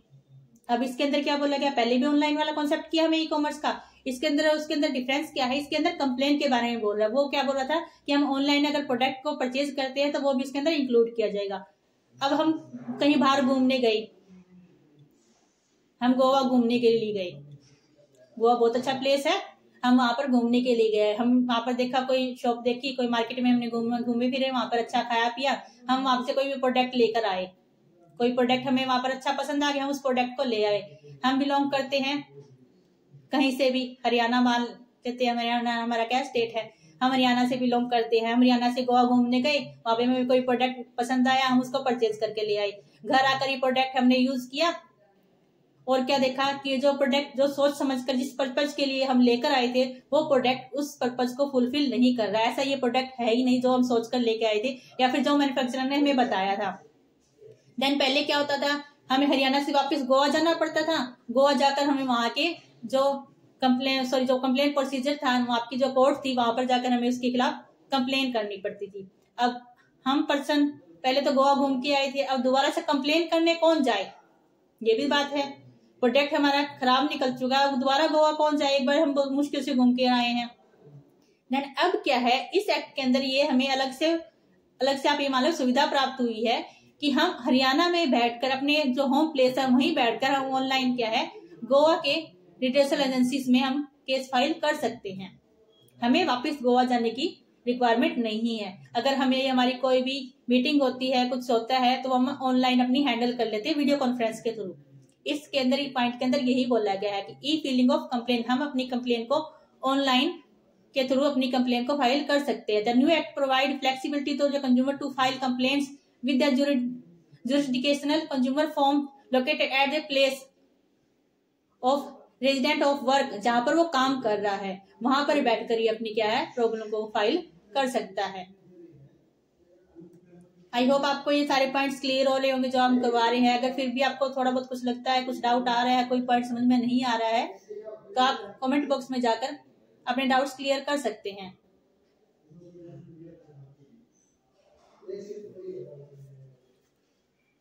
Then 10th point करते हैं, provision for alternative dispute resolution. अलग से क्या है, कंज्यूमर प्रोटेक्शन के अंदर 2019 के अंदर एक अलग से ADR रिड्रेसल एजेंसी बनाएगी, जो क्या करती है, हमें अलग अलग डिस्ट्रिक्ट लेवल पर, स्टेट लेवल पर, नेशनल लेवल पर हमें जाने की आवश्यकता नहीं पड़ती। अगर छोटे मोटे केस होते हैं तो ये कमेटी अपने आप उसको रिसॉल्व कर देती है। क्लियर होगा? कोई छोटी छोटी अमाउंट के में कोई केस है, या कोई ऐसे केस है जो ज्यादा लंबे चौड़े खींचने की जरूरत ही नहीं, वो सिंपल सॉल्व हो सकते हैं, तो वो सारी केस कौन सॉल्व करता है, अल्टरनेटिव डिस्प्यूट रिजोल्यूशन। ये बिना केस फाइल किए ही फैसला सुना देती है, हमें इसके अंदर केस फाइल करने की जरूरत ही नहीं पड़ती। अब करते हैं डिफरेंस, क्या क्या डिफरेंस है हमारे नए एक्ट के अंदर और पुराने एक्ट के अंदर। हम अभी तक कंपैरिजन करते आ रहे हैं कि हमने पुराने एक्ट में क्या क्या देखा, नए में क्या क्या देखा, क्या क्या चेंज हुए। अब हम थोड़ा सा कंपैरिजन कर लेते हैं। Consumer protection act 1986 and consumer protection act 2019 1986 and 2019 के बीच में क्या क्या डिफरेंस हुई। रेगुलेटर्स जो हमारा 1986 था उसके अंदर कोई भी ऐसी सेपरेट बॉडी नहीं बनाई गई थी कि जो अलग से इसको पूरे कंज्यूमर प्रोटेक्शन एक्ट को रेगुलेट करे। लेकिन जो हमारा नया एक्ट आया उसके अंदर एक अलग से अथॉरिटी बनाएगी, CCPA central consumer protection authority अलग से बनाएगी, जो क्या है अगर कोई भी कस्टमर केस फाइल नहीं करता तो इसको क्यों लगता है कि इसके खिलाफ कुछ गलत हो रहा है तो अपने आप ही जाकर एक्शन ले सकती है, अपने आप जाकर कार्रवाई कर सकती है। Then second is consumer courts. जो हमारा पुराने वाला एक्ट था 1986 के अंदर, उसके अंदर कोई भी ऐसी कोर्ट नहीं बनाई गई थी। Complaint could be filed into a consumer court where the sellers defended office is located. जहां पर सेलर रहता था, मैंने बात की एग्जांपल लिया गोवा वाला, गोवा के अंदर क्या है जो भी सेलर जहां पर रहता है, हम जहां से प्रोडक्ट खरीद कर लेके आए हैं उस सेलर के रेजिडेंट होम पर जाकर, उस सिटी में जाकर हमें उसके खिलाफ कंप्लेन करनी पड़ती थी। बट एट प्रेजेंट नहीं, ऐसा नहीं होता। Complaint can be filed into a consumer court where the complainant, या फिर आप कंज्यूमर बोल सकते हो, रेजिडेंट, जहां पर कंज्यूमर का रेजिडेंट है वो अपने घर बैठकर उस पर्सन के खिलाफ कंप्लेन फाइल कर सकता है। Third point is product liability. पहले no provision consumer could approach a civil court but not consumer court. पहले क्या है कि किसी भी पर्सन की कोई भी प्रोविजन किसी भी पर्सन का कोई भी राइट नहीं था, किसी लाइबिलिटी नहीं बनती थी और ऐसा कोई भी कंज्यूमर कोर्ट नहीं बनाया गया था। Then consumer can seek compensation for harm caused by a product और सर्विस। एट प्रेजेंट क्या है, हर पर्सन की जो मैन्युफैक्चरर है उसकी भी और जो सेल करने वाला है उसकी भी लाइबिलिटी बनती है कि वो हर जो हमारा कंज्यूमर है उसको पे करे। देन बात कर लेते हैं पेक्यूनियरी जुडिकेशन की। जो हमारा पहले वाला एक्ट था उसके अंदर डिस्ट्रिक्ट लेवल पर कितने अप टू 20 लाख, अगर 20 लाख तक की अमाउंट का किसी को लॉस होता है, प्रोडक्ट में खराबी निकलती है, तो वो डिस्ट्रिक्ट लेवल पर जाकर अपनी कंप्लेंट को फाइल कर सकता है। देन नए वाले में क्या चेंज हुआ, ये अमाउंट चेंज होकर हमारी 1 करोड़ हो चुकी है। अमाउंट चेंज होकर हमारी कितनी होगी, अप टू 1 करोड़। अगर किसी को लॉस होता है 1 करोड़ तक की अमाउंट का तो वो डिस्ट्रिक्ट लेवल पर जाकर अपनी कंप्लेंट फाइल कर सकता है। स्टेट लेवल पे 20 to 1 lakh 1 crore and national level पे अबव 1 करोड़। बट अब वाले में जो हाईएस्ट है नेशनल लेवल की वो अब डिस्ट्रिक्ट लेवल को सौंप दी गई है कि डिस्ट्रिक्ट लेवल 1 करोड़ तक की केस आप सोल्व करो। देन स्टेट लेवल पे 1 crore to 10 crore, national level पे अबव 10 करोड़। ऑनलाइन की बात करते हैं ई कॉमर्स की, पहले ऐसा कोई भी सिस्टम नहीं होता था, ऑनलाइन का कोई ई कॉमर्स रिलेटेड कोई भी ट्रांजेक्शन नहीं होती थी। बट ऑल रूल्स और direct selling expanded to e commerce. Amazon, Myntra, Flipkart जो हम बात करते आ रहे हैं। Then mediation sales, no legal provision. पहले कोई भी मेडिएशन सेल्स नहीं होता था बट अब court can refer settlement through मेडिएशन। अब क्या है, कोर्ट मेडिएशन सेल के थ्रू अब उनकी कंप्लेंट्स को सॉल्व कर देता है कंज्यूमर की।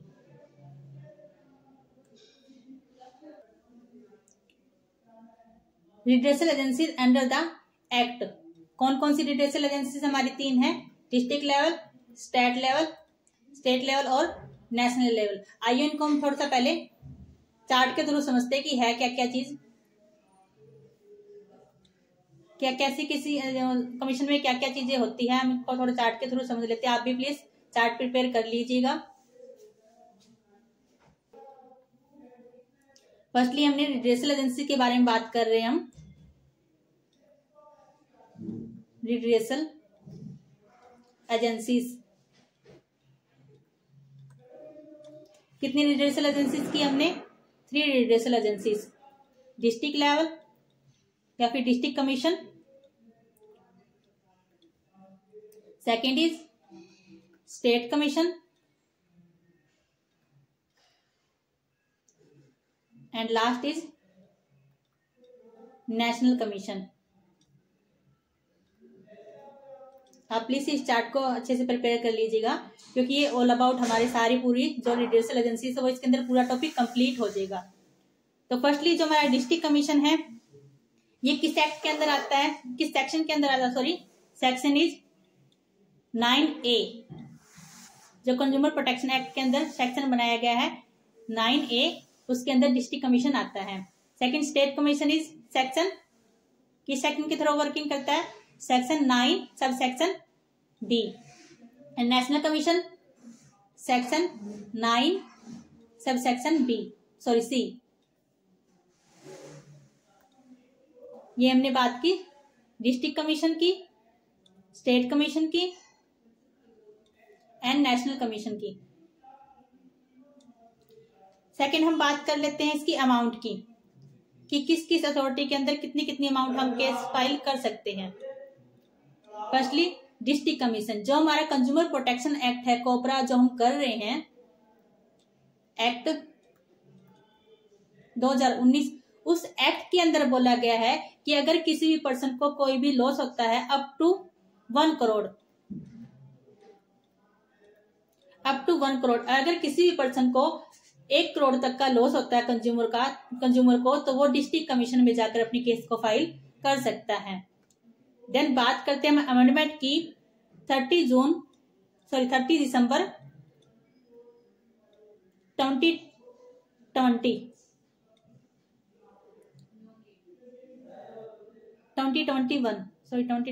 है, 30 दिसंबर 2021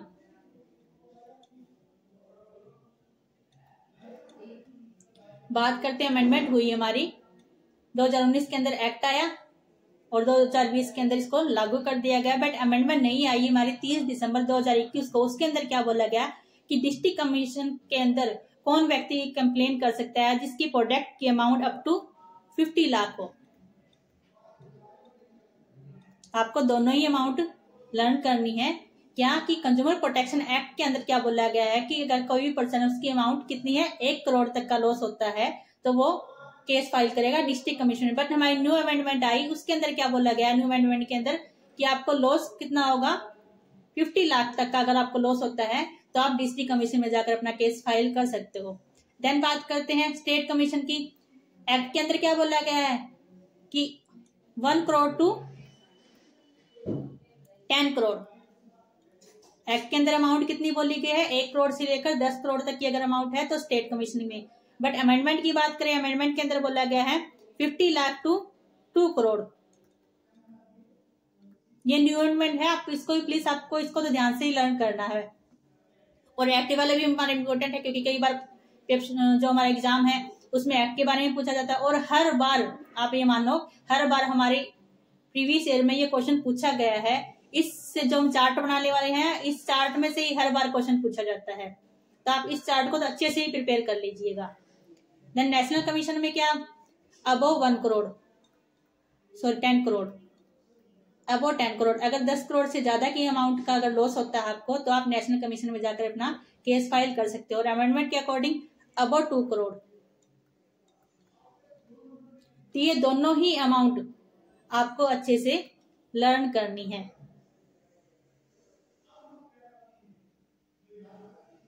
ये फर्स्ट जो हमने किया वो एक्ट के अकॉर्डिंग किया और जो हमने नीचे वाली अमाउंट लिखी है ये सारी अमेंडमेंट की अमाउंट है।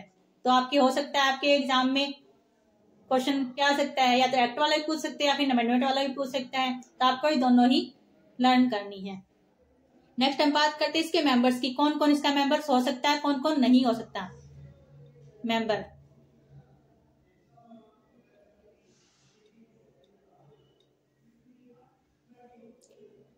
डिस्ट्रिक्ट कमीशन के अंदर कौन मेंबर हो सकते, कितने मेंबर हो सकते हैं, एक तो प्रेसिडेंट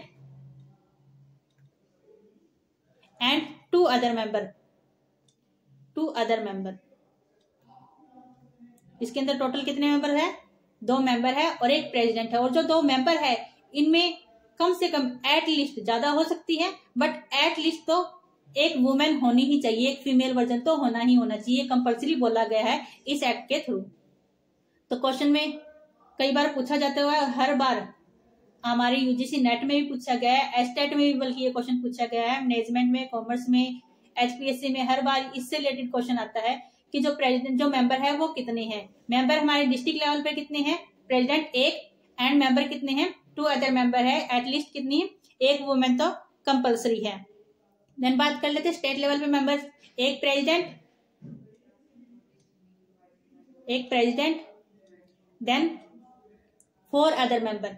इसमें मेंबर कितने हैं 4 other member.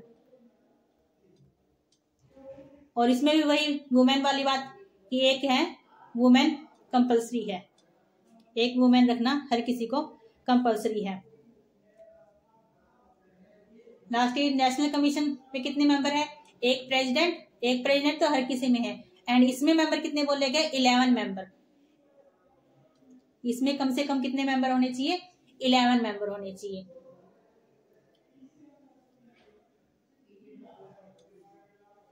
First point, second point, third point is qualification. जो हमारे मेंबर्स हैं उनकी क्या क्या क्वालिफिकेशन हो सकती है? ए बैचलर डिग्री, जो प्रेसिडेंट है और जो मेंबर्स है उनके पास क्या होनी चाहिए? बैचलर डिग्री होनी चाहिए।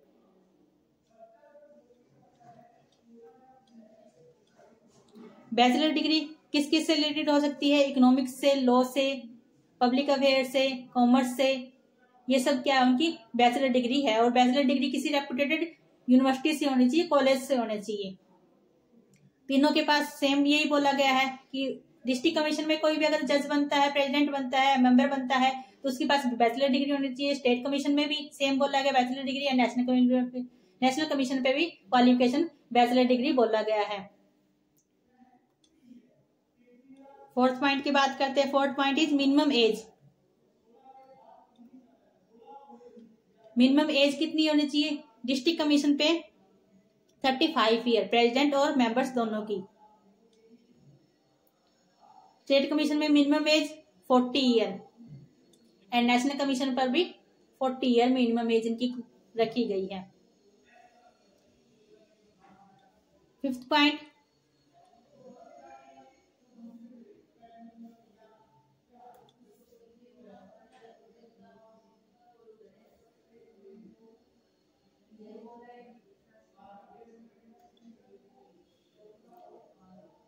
Fifth point is experience.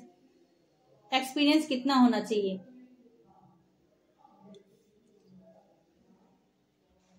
Experience अगर डिस्ट्रिक्ट कमीशन पे बात करें तो 15 ईयर का उनको एक्सपीरियंस होना चाहिए। जो मेंबर और प्रेसिडेंट है उनको कम से कम 15 ईयर का एक्सपीरियंस होना चाहिए।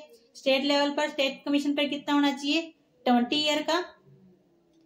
देन नेशनल कमीशन पर कितना होना चाहिए? 25 ईयर का एक्सपीरियंस उनको होना चाहिए, किसी भी मेंबर और प्रेसिडेंट को इस रिलेशनल एजेंसी के अंदर आने के लिए। अब इनको हम क्लियर करना पड़ेगा इस चार्ट को।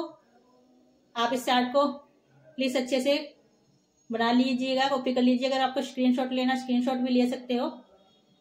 फिफ्थ पॉइंट हमारे कंप्लीट हो चुके हैं। अब बात करते हैं सिक्स पॉइंट की। सिक्स पॉइंट के अंदर यहाँ पे हमने डिस्ट्रिक्ट कमीशन लिखा था, state commission and national commission. Six point हमारा क्या रहेगा? रिटायरमेंट से रिलेटेड। जो हमारे प्रेसिडेंट और जो मेंबर है उनकी रिटायरमेंट कैसे हो सकती है? डिस्ट्रिक्ट लेवल पर या तो 4 ईयर और 65 ईयर। मैं आपको बताती हूँ है क्या चीज, एक मिनट आप नोट कर लीजिएगा। लेस, या तो उस पर्सन को उस पर्टिकुलर जॉब पर वर्क करते करते 4 ईयर कंप्लीट हो चुके हो, या फिर उस पर्टिकुलर पर्सन को उसकी एज क्या है? 65 ईयर कंप्लीट हो चुके हो। एग्जाम्पल लेते बाई चांस हम कोई भी पर्सन है, ए पर्सन है, उसकी एज एट प्रेजेंट 63 ईयर है और उसको मेंबर चुन लिया गया है डिस्ट्रिक्ट कमीशन का। 2 साल बाद उसकी एज कितनी हो जाती है? 65 ईयर। तो उसको 65 ईयर की एज में ही उसको रिटायरमेंट मिल जाएगी। उसने वर्किंग कितना किया? ओनली 2 ईयर उसने वर्किंग की है। बट अगर दूसरा केस है, कोई भी पर्सन है उसकी एज 40 ईयर है, उसको डिस्ट्रिक्ट कमीशन का प्रेसिडेंट या मेंबर अपॉइंट कर दिया जाता है, तो वो क्या है 4 साल तक, 4 साल जब तक उसके कंप्लीट नहीं हो जाते, इसमें एज मैटर नहीं करता, उसके 4 साल कंप्लीट नहीं हो जाती, वो तब तक क्या है अपनी जॉब पर वर्किंग करेगा।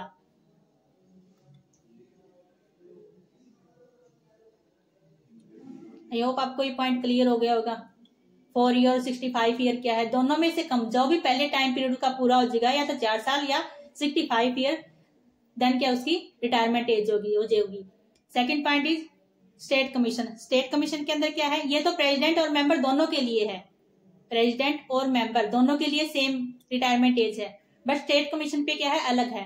प्रेसिडेंट के लिए क्या बोला गया है कि या तो 4 ईयर या फिर कितने 67 ईयर, या तो उसको वो वर्किंग करते करते पर्टिकुलर जॉब पर 4 साल हो गए हो या फिर उसकी एज लिमिट कितनी है 67 ईयर कंप्लीट हो चुके हो। और मेंबर्स के लिए वही सेम डिस्ट्रिक्ट लेवल वाली, या तो 4 साल या फिर कितने 65 ईयर, दोनों में से जो भी पहले कंप्लीट हो जाएगा वो उसकी रिटायरमेंट एज कहलाएगी। देन बात कर लेते हैं नेशनल कमीशन की। प्रेसिडेंट की बात करें, एक प्रेसिडेंट होता है, उसकी रिटायरमेंट एज कितनी हो जाएगी 4 ईयर और 70 ईयर, 4 ईयर और 70 ईयर, जो भी दोनों में से कम हो। मेंबर की बात, मेंबर तीनों में सेम ही रहेगी 4 ईयर और 65 ईयर, जो भी लेस हो दोनों में से। क्लियर हो आपको ये पॉइंट? जो मेंबर्स है उनकी तो रिटायरमेंट एज तीनों की सेम है, बट जो प्रेसिडेंट है उनकी चेंज हो रही है। प्रेसिडेंट की क्या है, डिस्ट्रिक्ट कमीशन में तो प्रेसिडेंट और मेंबर्स की सेम है, स्टेट कमीशन में अलग अलग है। नेशनल कमीशन में और स्टेट कमीशन में दोनों की प्रेसिडेंट की जो रिटायरमेंट एज है वो अलग अलग है। आप इसको थोड़ा सा ध्यान से नोटिस कर लेना। 7th पॉइंट इज रीअपॉइंटमेंट की बात कर लेते हैं। ये जो प्रेसिडेंट है रिटायर हो चुके हैं, प्रेसिडेंट और मेंबर रिटायर हो चुके हैं, देन क्या है, इनको एक बार ये मौका और दिया जाएगा रीअपॉइंटमेंट का। इनको एक बार और क्या है रीअपॉइंटमेंट किया जा सकता है। जैसे आपको पता है हमारे सीएम बनते हैं, हर बार अगर कोई पर्सन एक ही पर्टिकुलर सीट पर अगर विनर हो जाता है तो बार बार सीएम बनता रहता है, बट इस केस में ऐसा नहीं है। जो पर्सन रिटायर हो जाता है उनको बस ओनली क्या है, ओनली वन टाइम के लिए क्या है रीअपॉइंटमेंट किया जाएगा। तीनों केस के अंदर, डिस्ट्रिक्ट लेवल पर भी, स्टेट लेवल पर भी और नेशनल लेवल पर भी। 4 साल उसने यहाँ पर्टिकुलर जॉब की, देन दोबारा से 4 साल के लिए उसको दोबारा से मौका दिया जाएगा अगर उसकी एज 65 ईयर नहीं होती है तो।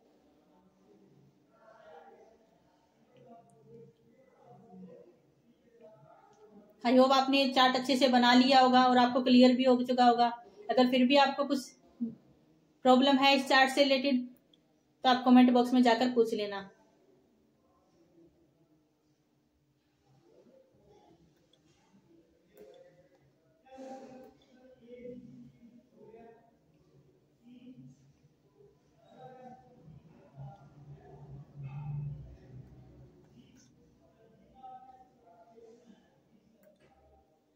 अब दोबारा से आते हैं हम अपनी पीडीएफ पर। अब हम जल्दी समझ में आ जाएगी अपनी पीडीएफ इजिली। फटाफट पढ़ते हैं, अब इसको रिवाइज करते हैं। डिस्ट्रिक्ट लेवल फर्स्टली हमने पढ़ा क्या, डिस्ट्रिक्ट कमीशन। इसके अंदर अमाउंट कितनी है एक्ट के अंदर 1 करोड़, बट अमेंडमेंट हुई 30 दिसंबर 2021 को। आप ये 2022 भी बोल सकते हो क्योंकि एक दिन पहले ही हुई थी, तो आप अमेंडमेंट 2022 भी बोल सकते हो। कितनी हुई, अप टू 50 लाख। 50 लाख तक अगर कोई भी केस है तो डिस्ट्रिक्ट कमीशन पर जाकर कंप्लेंट फाइल कर सकता है। डिस्ट्रिक्ट कमीशन पर उसकी कंप्लेंट को सॉल्व किया जाएगा।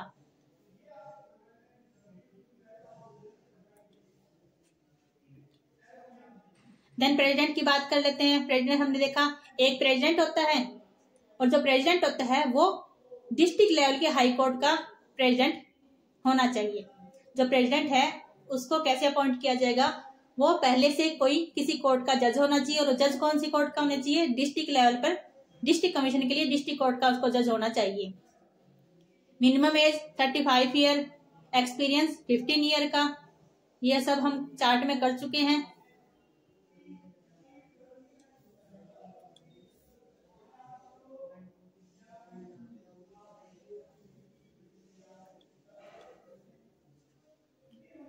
और ये बोला गया है रिटायरमेंट के लिए। रिटायरमेंट के लिए क्या बोला गया है कि रिटायरमेंट कितनी होगी, यहाँ पर आप 4 ईयर कर लीजिएगा। 4 ईयर, 5 ईयर लिखा गया है, जहां जहां 5 है आप प्लीज इसको थोड़ा सा रेक्टिफाई कर लीजिएगा। 4 year to 65 year. Then second बात करते हैं स्टेट कमीशन की।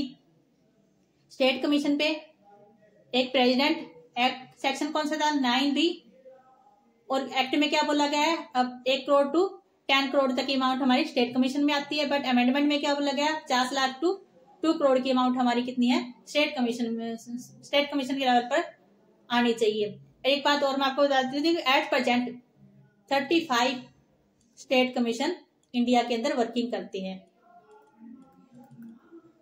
और डिस्ट्रिक्ट कमीशन की बात करते हैं तो at present 678 district commission district level पर रिफॉर्म हमारी वर्किंग कर रही है। ये डिस्ट्रिक्ट कमीशन में आप ऐड कर लेना ये पॉइंट। आगे हम फटाफट करते हैं पॉइंट को।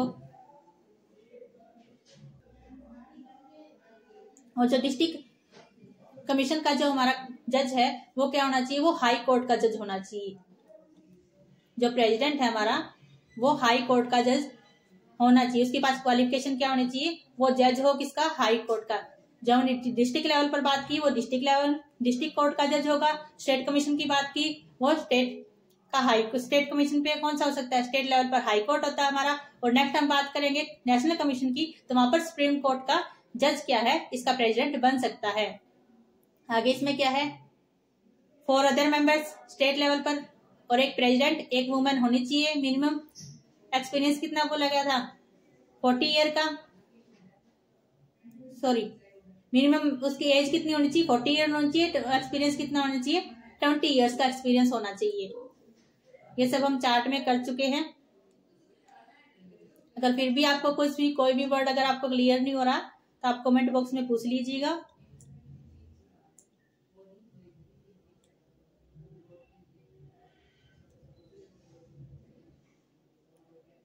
टेनर की बात करते हैं तो 5 ईयर की जगह आप 4 ईयर, जहां जहां आपको 5 ईयर दिख रहा है आप उसको करेक्ट करके 4 ईयर कर लीजिए। जो हमने चार्ट में करवाया है वो आपका करेक्ट है। अगर बाई चांस कोई भी पीडीएफ में कोई भी मिस प्रिंटिंग है, कोई भी थोड़ी बहुत वर्डिंग की प्रॉब्लम है, तो आप चार्ट वाली को सही मानिएगा। चार्ट वाली सही है, आप इसमें पीडीएफ में थोड़ी सी करेक्ट कर लीजिएगा। देन नेशनल कमीशन की बात करते हैं। नेशनल लेवल पे एट प्रेजेंट जस्टिस हमारे आर.के. अग्रवाल। आर.के. अग्रवाल क्या है, एट प्रेजेंट नेशनल कमीशन पे प्रेसिडेंट है। इसके अंदर क्या बोला गया, एक्ट में बोला गया अप टू अबोव 10 करोड़ या उससे ज्यादा कितने भी आपकी अमाउंट की प्रॉपर्टी है तो आप इसके अंदर केस फाइल कर सकते हैं। बट अमेंडमेंट के अंदर अबोव 2 करोड़ के लिए बोला गया है। इसके अंदर हमने सेम किया कि एक प्रेसिडेंट होना चाहिए और वो प्रेसिडेंट कौन होना चाहिए, सुप्रीम कोर्ट का जज होना चाहिए एंड 11 अदर मेंबर होने चाहिए। Minimum age 40 year, experience 25 year.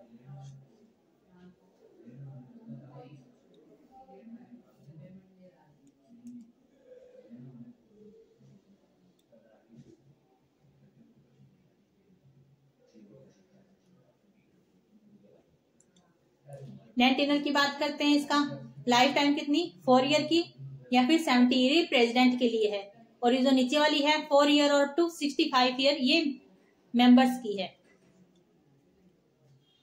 तो ये हमने बात की हमारी रिड्रेसल एजेंसीज की कि क्या क्या रिड्रेसल एजेंसीज हो सकती हैं अंडर कंज्यूमर प्रोटेक्शन एक्ट से रिलेटेड।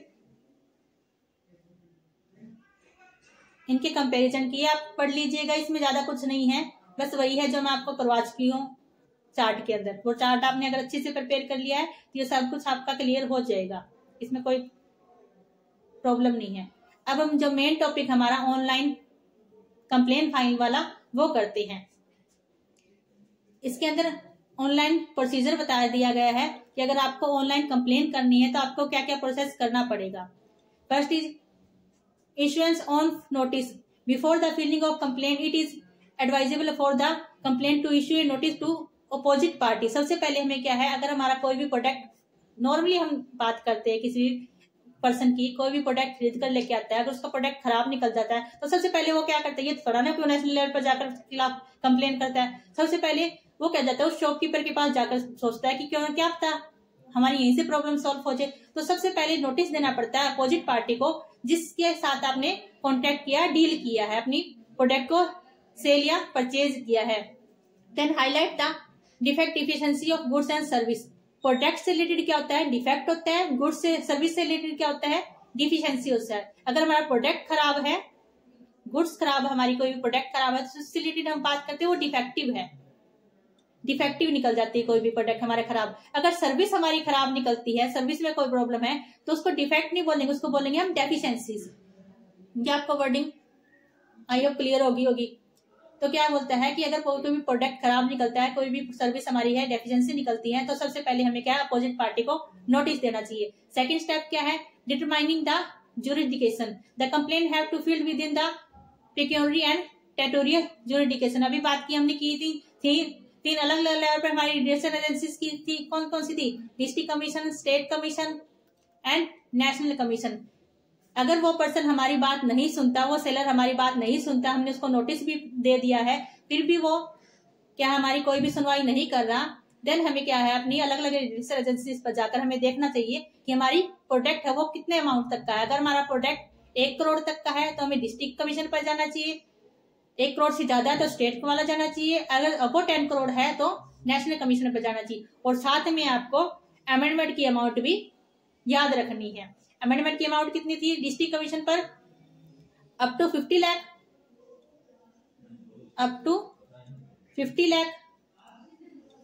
देन स्टेट कमीशन की कितनी थी, 50 lakh to 2 crore and national commission की अबाउट 2 करोड़। ये थोड़ी सी प्लीज आप अमेंडमेंट को ज्यादा ध्यान में रखिएगा। आपके पीवाई की जो क्वेश्चन आएगा, आपकी जो ऑप्शन आते हैं, ऑप्शन को देखकर हम भी अंदाजा लगा सकते हैं कि हमें कौन सी अमाउंट को देखना है। देन हमें ये देख लिया कि हमारी कौन सी, अगर हमारी प्रोडक्ट है वो हमारा 2 करोड़ तक का है, 2 करोड़ का या 1.5 करोड़ का हमारा प्रोडक्ट है, तो हम कहाँ पर स्टेट कमीशन में जाकर अपनी क्या है केस को फाइल करेंगे। देन थर्ड स्टेप क्या, सबमिशन ऑफ ए कंप्लेन। हम वहां पर जाकर अपनी या तो रिटर्न में या फिर ऑनलाइन, हमने ये देख लिया कि हमारा हम कौन से कमीशन के अंडर अपनी कंप्लेन कर सकते हैं। उसके बाद हमने देखा कि हम ऑनलाइन या तो ऑनलाइन अपनी किसी भी साइट पर, कंज्यूमर प्रोटेक्शन एक्ट की साइट पर जाकर उसके खिलाफ कंप्लेन फाइल कर सकते हैं, या फिर रिटर्न में भी हम क्या है कंप्लेन फाइल कर सकते हैं अदर पर्सन के खिलाफ।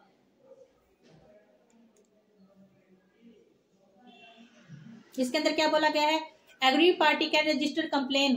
कंप्लेन कहां पर रजिस्टर कर सकते हैं, https:/consumerhelpline.government.in। ये कंज्यूमर प्रोटेक्शन के लिए अलग से हेल्पलाइन बनाई गई है, आप कभी भी ऑनलाइन इसमें अपनी केस को फाइल कर सकते हो। Second point is complain can be registered by filling essential detail like name. वो क्या कंप्लेन में हम क्या क्या डालना पड़ेगा, अपना नेम, ईमेल, अपना कॉन्टैक्ट नंबर, पासवर्ड नंबर। अगर हमारे पास कोई भी बिल है वो बिल डालना पड़ेगा, हमें बताना पड़ेगा किस किस पर्सन ने हमारे साथ क्या क्या लॉस किया है, वो सब क्या है इसके अंदर हमें पूरी डिटेल अपनी देनी पड़ेगी। एक consumer can also register complain through mobile app.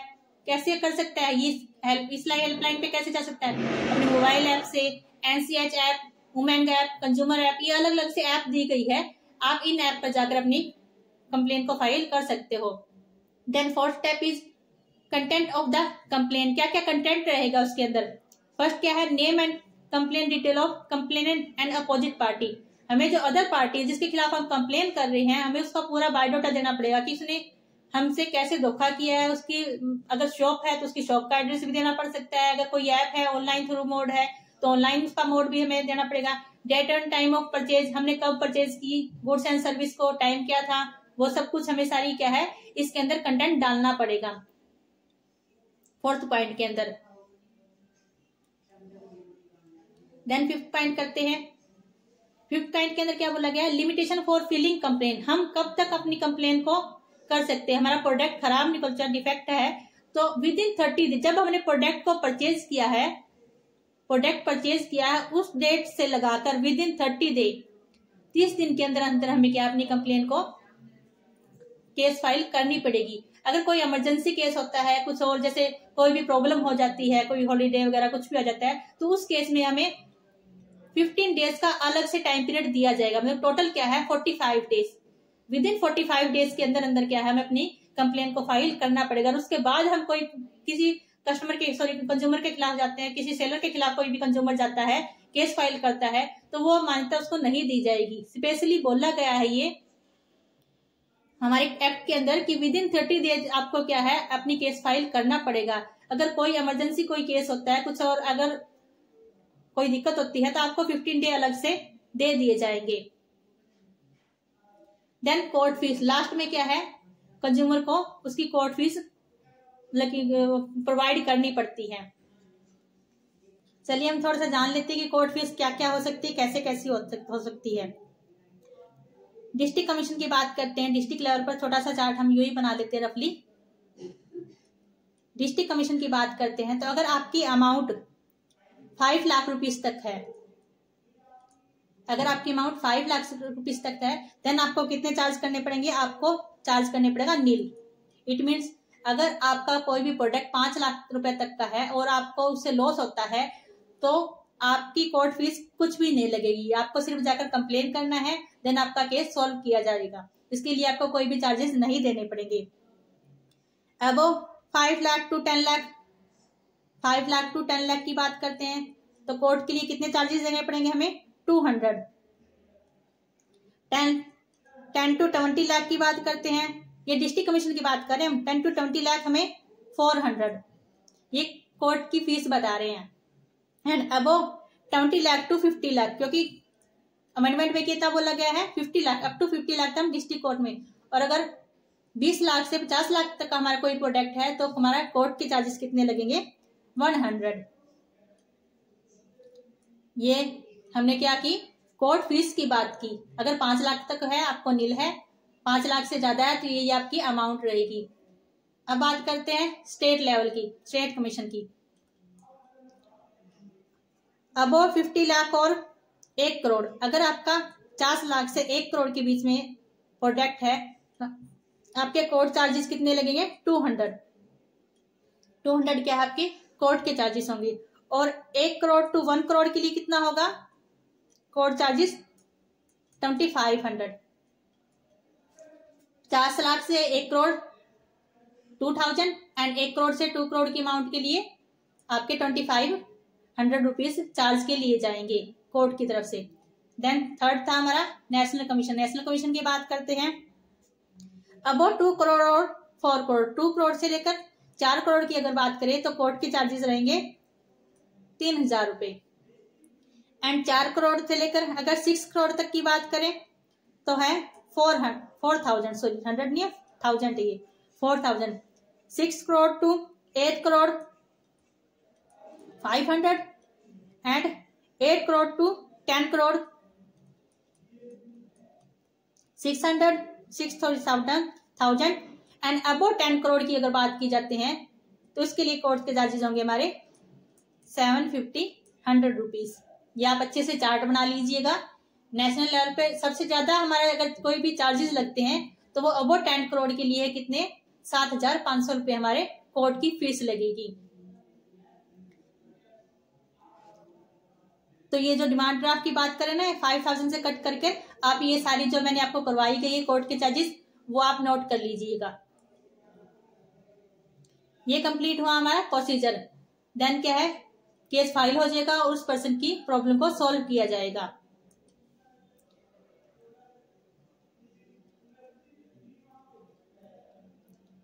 अब बात कर लेते हैं रिड्रेसल एजेंसीज के पास क्या क्या पावर है। Power of redressal agencies.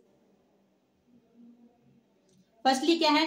देश रिड्रेसल एजेंसी है power to civil court like.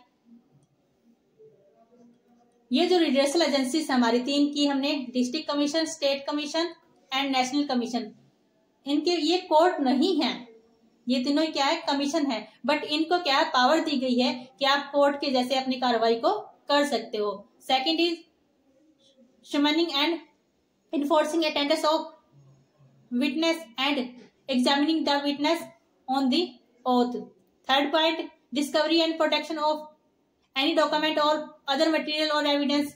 इसके पास क्या है? फुल ऑफ पावर है कि अगर इसको कोई भी गलत कुछ भी लगता है तो ये क्या है? अपने आप कार्रवाई कर सकती है। कोई भी मटेरियल, कोई भी एविडेंस, कोई भी डॉक्यूमेंट्स, कुछ भी चेक कर सकती है। Third point, redressal agency have to power to require a person to produce before books of account, document और कमोडिटीज। ये ऐसी बस पावर्स है। क्या है पावर? क्या है मेनली पावर? क्या है इसके पास कि ये कभी भी कोई भी डॉक्यूमेंट किसी का भी चेक कर सकती है। The agency have no power to declare any statutory order और इलीगल। इलीगल के लिए कुछ भी ऐसा नहीं है।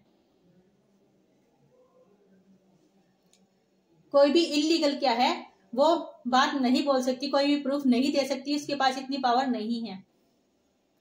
तो ये सब हमने क्या किया? कंज्यूमर प्रोटेक्शन एक्ट से रिलेटेड पावर्स की।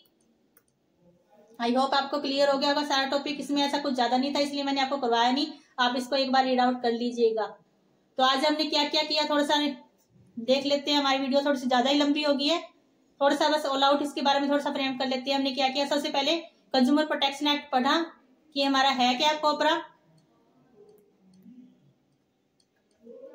कोपरा 2019 की बात की हमने, कब आया, कैसे आया, इसकी डेफिनेशन की, इसके अंदर कंज्यूमर कौन कौन से होते हैं उनकी बात की। फिर देन बात किया कि हमने कंज्यूमर्स की राइट्स की बात की, कंज्यूमर के पास कौन कौन से राइट्स है। देन राइट के साथ साथ क्या होनी चाहिए, ड्यूटीज की भी बात की कि कंज्यूमर की क्या क्या ड्यूटीज बनती है। हम ऐसे कोई आंख बंद करके प्रोडक्ट नहीं परचेज करके ला सकते हैं। फिर हमने बात की हमारी रिड्रेसल एजेंसीज की कि कौन कौन सी हमारी रिड्रेसल एजेंसीज है। फिर कैसे कैसे हम अपनी कंप्लेन फाइल कर सकते हैं, जो हमारी कंप्लेंट थी उनको कैसे फाइल कर सकते हैं। एक और हमने हाईलाइट्स की, इसके अंदर मेन बात क्या थी, क्या कि हमने इसकी हाईलाइट्स पढ़ी कि इसके अंदर मेन चीजें क्या क्या है। देन इसके बाद हमने क्या किया, पावर्स की कि अपनी रिड्रेसल एजेंसी के पास क्या क्या पावर है। ये ऑल अबाउट हमारे पूरे टॉपिक के बारे में हमने आज पढ़ा। आई होप आप सबको क्लियर हो गया होगा टॉपिक कंज्यूमर प्रोटेक्शन एक्ट क्या चीज है। अगर आपको वीडियो अच्छा लगा हो तो प्लीज शेयर कीजिएगा, इसको लाइक कीजिएगा। और अगर आप और भी अच्छी अच्छी वीडियो से रिलेटेड कंटेंट से रिलेटेड देखना चाहते हो तो हमारे चैनल को सब्सक्राइब कीजिएगा डेस्टिनी कॉमर्स एकेडमी, ताकि आपको डेली अच्छा अच्छा नया नया कंटेंट मिलता रहे। और आई एम श्योर, इस बात से श्योर हूँ कि अगर आपने ये वीडियो कंप्लीट देख ली है तो आपको इससे बाहर कोई भी किसी भी कंटेंट की रिक्वायरमेंट नहीं है। ये कंप्लीट कंज्यूमर प्रोटेक्शन एक्ट से रिलेटेड है, इससे बाहर कोई भी एग्जाम में आपके पॉइंट नहीं आएगा। So thank you guys last तक वीडियो देखने के लिए। Thank you.